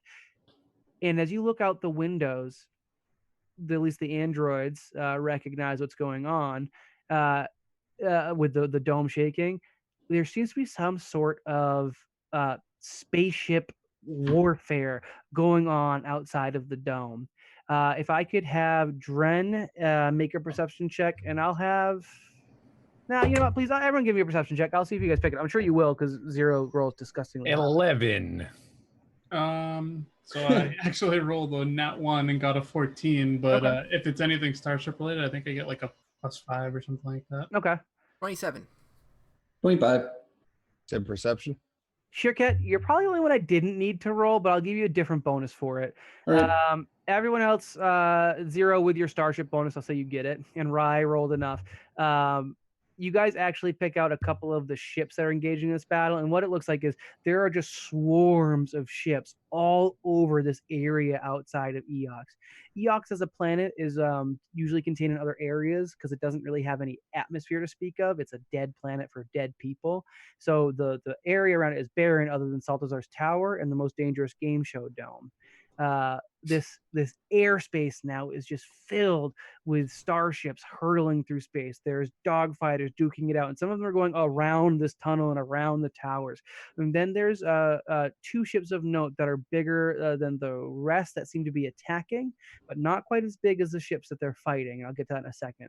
The 2 ships that are bigger that are attacking that you immediately recognize, and in the carnage, it's not easy because there's a lot of things going on.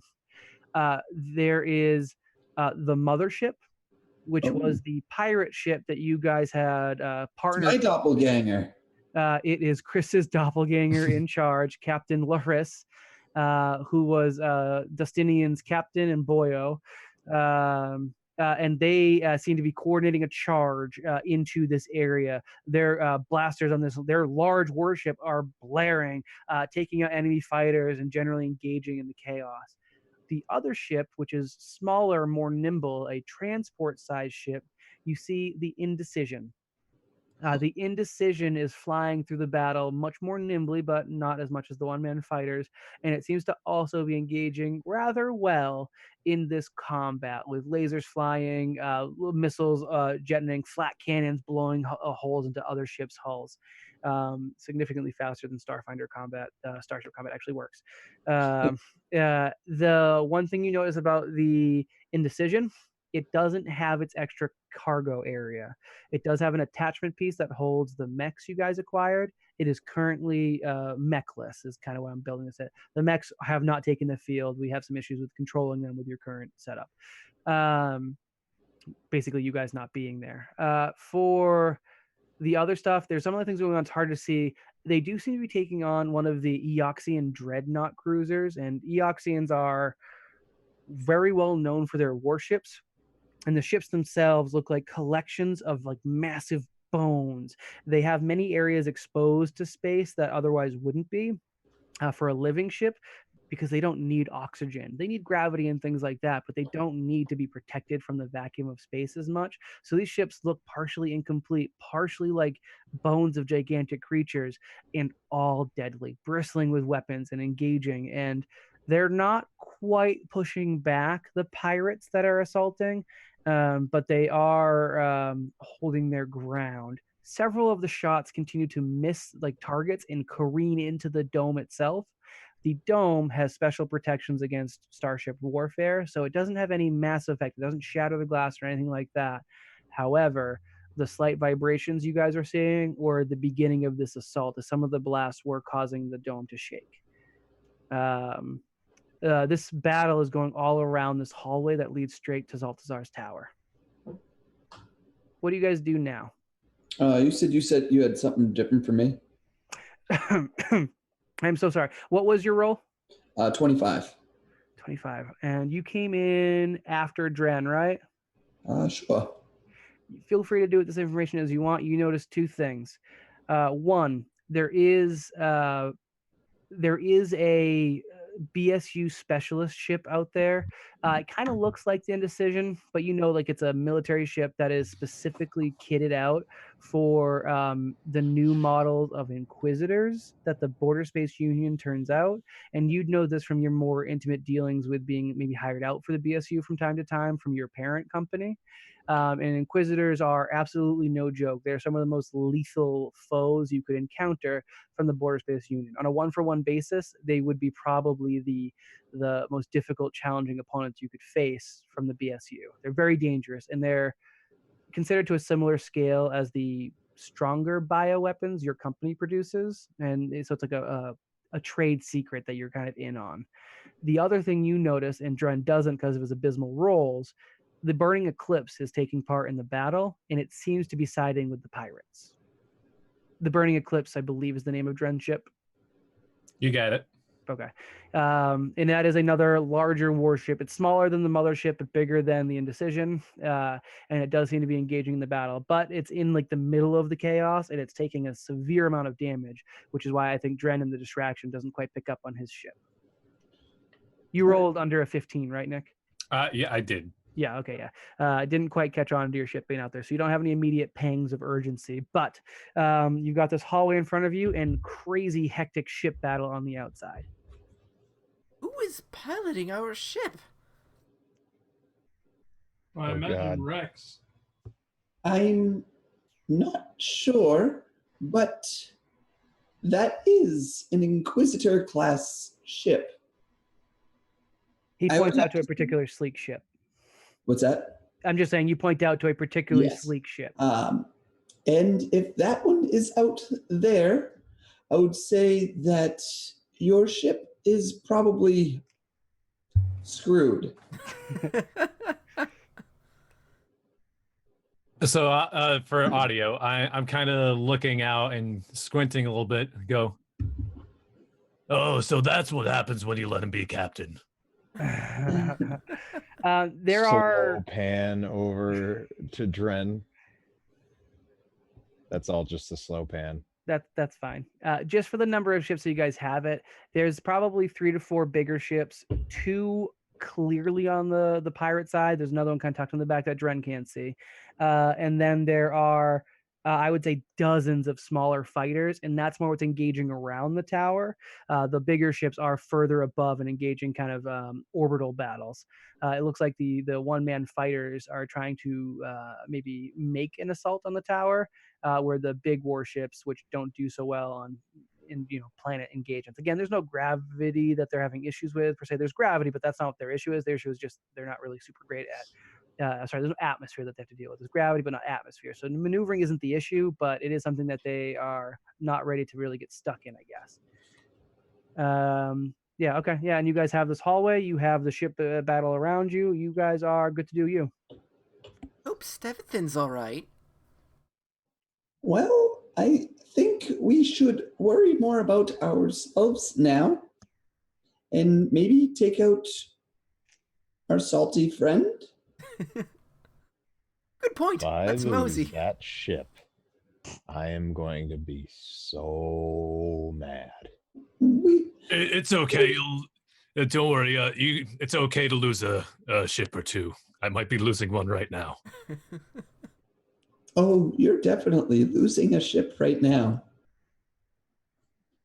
Does Sheerkat point it out for the monkey, slimy monkey? Yes. Okay. That one's yours, right? There is a ship trailing in the sky that is clearly on fire, more so than the other ships. Oh, there she goes. The Burning Eclipse is actively burning. Style. I knew I named it properly. Yeah. The other ships have not yet erupted into flames. Eoxian ships show damage a little bit less anyways. The expert eye, so zeros, probably does notice that the Eoxian ship looks like it was definitely caught by surprise, so it has taken the brunt of the damage, but it doesn't have the same issues of having oxygen, so catching on fire is less of a concern. I take a look at like my data pad. Is that up and running now? Yep. Thanks for being the only one to think Yep. to use your technology. Hey, I don't have a data pad. looks like communications are back open if you want to contact your ship.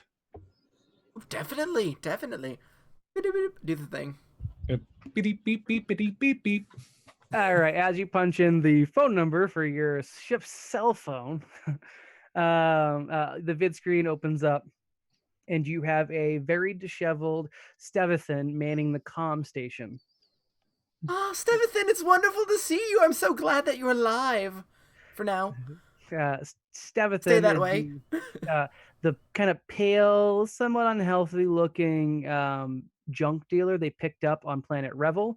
He is humanoid with some latent telepathy, and he looks quite harried. And as he looks at Seeker, and he says, "Oh, thank the gods! Are you guys back? Can you take over the ship? I don't know what Notzob's doing, but I swear the power has gone to his head, and now he won. He won't leave the chair. He hasn't left the chair for 3 days. And he has his own ship now. I don't know why he's in the chair here, but he just refuses to leave. He's wearing a hat. I don't know where he got it. We were on fire earlier. Rex put that out, and now Rex is trying to follow all of his commands. And could you guys come back, please? Trying to. Where are you guys now? We'll come pick you up. I will make them come pick you up. Up. Where are you? You can probably hear me screaming from here, and I just mute and yell so loud the word sob. We're in the tower right now. You're Unmutes in us. the tunnel. All right. I don't see any access in that tunnel. You're gonna have to get to the tower, and the only loading dock I've seen there is at the top. Well, that's where we're going then. Unless we want to stop and kick the crap out of Saltazar, right, guys? Right? I'm sure that's his tower. Oh, we want to kick the crap out of Saltazar. Oh, we're going to. We'll hold him here as much as we can. Oh God. I guess they pissed off Captain Laris because we found Dustinian. So some of this is to get you, some of this is to hurt Saltazar, I guess. I haven't really been following. I've just been doing what Sobernaut says. What? That doesn't seem like a very good idea. Sobernaut. I love it. Wait. Yeah, that's actually a good point. Wait, who's Sobernaut? Not Sob, but he prefers to be called Sobernaut now. Don't worry about it. Okay, well now that doesn't seem like a very good idea. Yeah, it hasn't been super great, but they didn't let him take the mech. So, Sobernaut's your ship goblin. Well, yes. Not for much longer. And he's the captain of his ship. He is not. This all goes back to that other goddamn Yosoki who I thought was a friend of mine, but clearly he planned this behind my back, and he left because he's the only one who could turn. So that you got goblin off. mutinied too, and you say you're not a captain. It's a prank. I was pranked too, buddy. You're digging your own grave. The way the camera's laid out, it frames Stevathan, but it does show behind him a bit, which has the door into the cockpit, and the captain's chair is slightly visible through the door, and it rotates around, and you just see Not Sob, or Sob or Not, sitting in the chair, and he's a little goblin who likes hats now, but doesn't like clothes. So he sits kind of doing the what is the movie where the woman like crosses her legs and then uncrosses them with the skirt on. God, why I should know that. Something with Sharon Stone. Yes, but whatever. He Sharon Stones it, and he's not wearing anything at all to begin with. As he kind of rolls over and he says, "Hey guys," and then he continues spinning around and focusing back on the battle. All right, well, we're gonna go do our thing. Don't die, and don't forget to press the blurple button. I've been hitting the purple button all day, and I swear it just keeps doing printouts of the screen. I don't understand. All right, and then he's like, "Oh, okay. I think we just got shot again. I'm gonna start working on the Okay, bye." And the comms drop. All right. After that concludes, I dial my friend on my ship. We are making our way down our hallway just while we're doing this, yes? Yeah. Yes, that's fair. I'll have you at the end of the hallway after this phone call. Okay. You get someone picks up. It's another Marikoi. And it's a camera that looks like it's kind of not in place anymore. It's like knocked askew, and the Marikoi, the monkey person, is looking almost as disheveled as Stevathan, but maybe with singed fur a bit. And it kind of wipes away some blood coming out of its nostril. And it says, "Who the spoop is calling us during live combat?" Grunk! Patch me through to Rourke! Captain. Oh, About that, Rourke. So you see, and he's kind of like shaking Star Trek style as the ship takes impact. You see, we felt a little bad about what he did to you, Captain, and we're feeling a little guilty, you know. Oh God, that didn't sound good. Could someone check that out, please? Um, so we kind of marooned him. We were coming back to get you, and we got caught in the middle. We decided to side with Larisse and his boys, but if you want us to switch sides, Captain, we can figure it out. We'd probably be less on fire. Follow the indecision. I'm sorry. What indecision? It was a very decisive statement. I left there. I'm looking for an answer. The ships of the pack breakers, and then I kind of like angle the data pad to. We're not packed. We didn't break up. Whatever. The indecision. They know you as the pact breakers. Oh, they've been calling this the Sobernart Mach 2. That's not what it's called. That's not what it's called. Oh, That is a dead goblin. okay. Why All right, he's all right. stealing you? Yeah, we can follow. You know that thing's driven by a goblin, right? Yeah, apparently ship goblins are a bit more of a priority on their ship. I am not letting our ship goblin take over. Don't. Okay. All right. I'm gonna go back to trying to hack that big bone-looking ship. I think they have a plan to pick up the Pact Breakers. Get in with them, okay? They're going to the top of Salty's tower over there. On it. Okay. See you in a parsec. Nice seeing you, nope. Nope. Nice seeing you, boss. I'm glad you're not dead. You still need to work on that lingo, but we'll get you back here right in a jiff. Okay. Don't explode, and the camera drops off.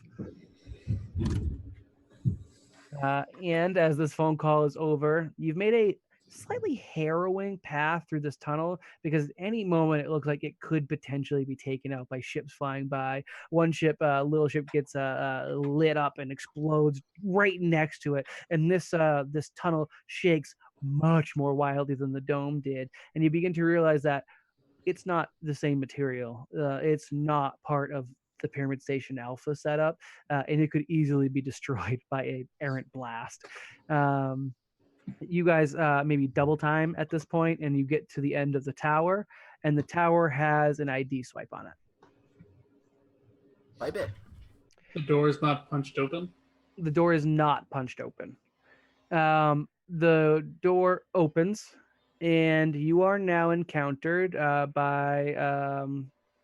There are some Eoxians tossed about.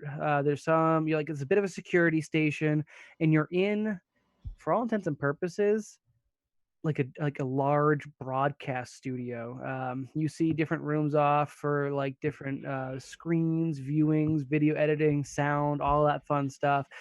There is off to the left. There's an elevator that goes to. It just looks like it goes up. And if you were to look at the interior buttons, it's got a couple of numbers, but there's also the presidential suite, which is where I think you guys are going to be going because it's the topmost button. There are other areas in this tower if you want to go. You have basically entered Saltazar's base of operations. There are fewer Eoxian corpses here, non-moving corpses. And you do have access to basically Saltazar's base here. If you were going for the more expedient answer, you're taking the elevator up to the presidential suite. If there's anything you wanted to do, though, you have seemed to enter his like communication center. How many Is there a floors are map? there total? For the tower, I'd say that there's probably an even 99 floors because they skipped the 13th. But otherwise, it's a very tall building, and different floors do govern different areas. You have simply entered the more communication editing bay floor. Other floors have different uses. Is there any type of directory?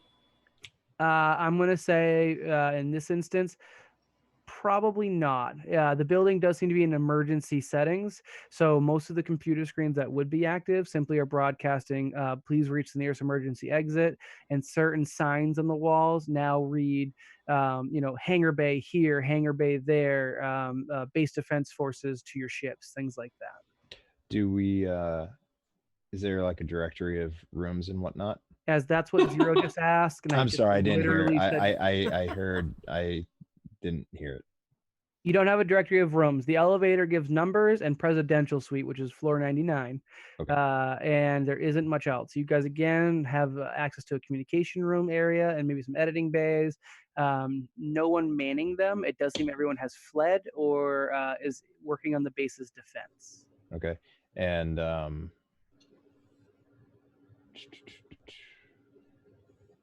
yeah, I don't know what we would expect out of there, but are we still being followed by a camera?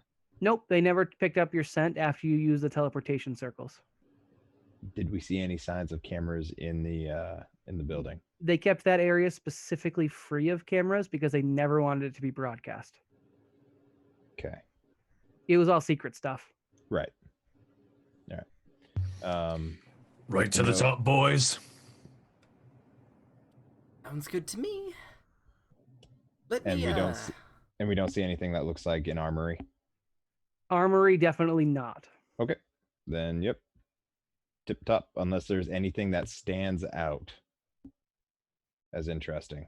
Would I have any previous knowledge Of this particular area, you'll know that it's usually way more locked down, and most of these areas are kind of blacked out and protected, and you're usually immediately taken to the elevator and brought Great. down to a hangar bay is how you got out of here the last time. There is hangar bays towards the base, and they have like skiffs, not warship, not spaceship styles, but skiffs that are able to transport you ship to ship. Did you say that there was an editing room? Yes, 3 times. Okay. Seeker, Yes. I need you to jump on this and copy all of the data that you possibly can. Not a bad idea. I don't know how long that's gonna take though. That could take quite a long time. Yeah, we got plenty of time. You don't have plenty of time, and that is a massively tall order. You're basically looking at server rooms worth of data because this is a communication tower that serves many shows, not just the most dangerous game show. Well, why don't you just start broadcasting them somewhere? Just broadcast the information out into the ether. Let's see. Well, what do we want to be? You don't need to broadcast? upload it Sticky on. leaks? Huh? Spacey leaks? Would Spacey it be leaks. possible to? Could we also broadcast the video we have that kind of proves our innocence? Yeah, it's quite possible you could from one of the computer terminals okay. in the communication room. Yeah. Yeah, Just gotta open up SPOBS. that sounds like a more reasonable plan. I would say. Yeah, it's almost like your GM tried to get you to do it 7 times, and you're all getting into the elevator, you pieces of. Oh, I mean, if Miller was here, he would be all over this. I know. I'm quite missing Miller. I'm sitting there like, Thank you Well, for sure getting it. I'm surprised I had to be the one that brought up like the data pad. Hey, we're out of the dome. By I'm the not. way, That's guys. a very classic thing for this group. Yeah. Honestly, I figured since we're kind of like near the end of this section, I thought we were in way too much of a hurry to just get to the very top and go. So that's This why I isn't didn't think finale. about- We got at least But- an episode, maybe 2. Especially yeah. since it's 10:30. So if you guys are going to broadcast something, let's wrap up Yep. what it is, and then we'll start with the follow-up if there's any effects kind of thing. Well, let's do what Zero said and broadcast the which tape was that? our innocence tape. Which one was that again? Just remind me. I forget which one. I believe we record our escape from Pyramid Station Alpha and the attack that BSU. I believe that's what you guys were doing, and that's what you've shown to others to show that you guys weren't guilty. It includes like Miller's revolt. No, Miller's setting up the revolt and gathering people. It includes Rye's. I think it was Rye's speech to the people, right? Was Miller or Rye did the speech? That sounds like a me thing. It does sound like a you thing, but I think Miller was the one who set it up at least. And then I do believe. yeah, you guys no, I recorded did say something. Yeah, I told everybody to try to hack into the system, try to get to the top. Yeah, I remember that. So you had a couple of different things that you guys tracked, and you also had the speech that August Derleth, not August, sorry, that's an author that I stole his name from. lovely Lovecraftian author, or not really Lovecraftian, he was a contemporary of Lovecraft, but cosmic horror, but that's neither here nor there. The character I'm meaning is Derlith Gerson, who is the head of the BSU after he took over with a military coup. You have his speech to the people of Pistol, which was slightly incongruous with what was actually going on. He actively lies to the universe at large, while the people inside of Pistol could be like, "That's not what's happening at all, guys. That's really messed up." Um, Chris, I think you're typing with not muted because you're the only Nope, one. Nope, that's me. My bad. Absolutely, Nick. Nicholas. I only saw Gutskitter pop up, so that's why I assumed. Continuing to move on, you guys tracked his speech, which again had some incongruity, and then some of you encountered the Crimson Tri-Blades as you were exiting, and I think they said some things that were incriminating as well. You have a lot of evidence in video that I'd say in the year in between the season 1 and season 2, you had time to edit into a more clear, coherent message of innocence. It wasn't something you guys had access to really ship out, but you've used it a couple of times, and you've used it in this dome at least once to help win over some people. So I would say, yeah, you could definitely broadcast that. It's probably a pretty simple thing from this room. Then we do that. Yeah. Okay, do you guys add any messages to that as you send it out? Do you do the Spobies overlay? Rye, would you like to say something? I look at the camera and fade out because I don't have anything prepared, and that's a mighty big ask. Okay. All right. We are looking to you for next week to have a preemptive message of your innocence and maybe your motives going forward for the universe at large. I'll be dropping something in there as well. Okay, and feel free to message me if you guys want to have your stuff reviewed, but we will end out with Seeker kind of turning to Rye, and Rye about to jump in and cut to black or fade to black, however you want to do it. And for that, this will end our episode of Never Split the Party. Hang out for a little bit and we'll be doing the after party. But I want to say, just for coming up, we do have, I think, next episode or the episode after will likely be the end of season 2 of Starfinder. I don't think we have any intercession things planned just yet. I've been thinking of running a quick and dirty stream of just something in between. If I can't get the guys involved, I'll figure something else out.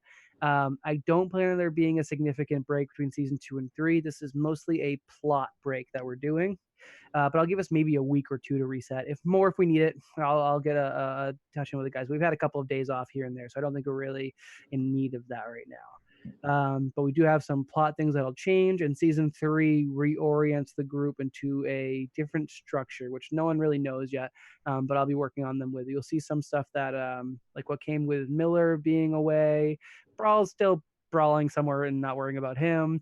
And then we'll get back into how season 3 looks. Like I said, expect next episode or the episode after, so episode 30 or 31, to be the finale to season 2 of Mostly Harmful. If you guys want to talk about that, guess at rumors, see what's kind of, or guess at kind of, just guess what's coming next, feel free to go for it. Or if you want to talk about what you'd like to see from season 3, remember we have that Discord and there's a whole subset of channels there if you want to be more specifically directed, and that's bit.ly/neverdiscord.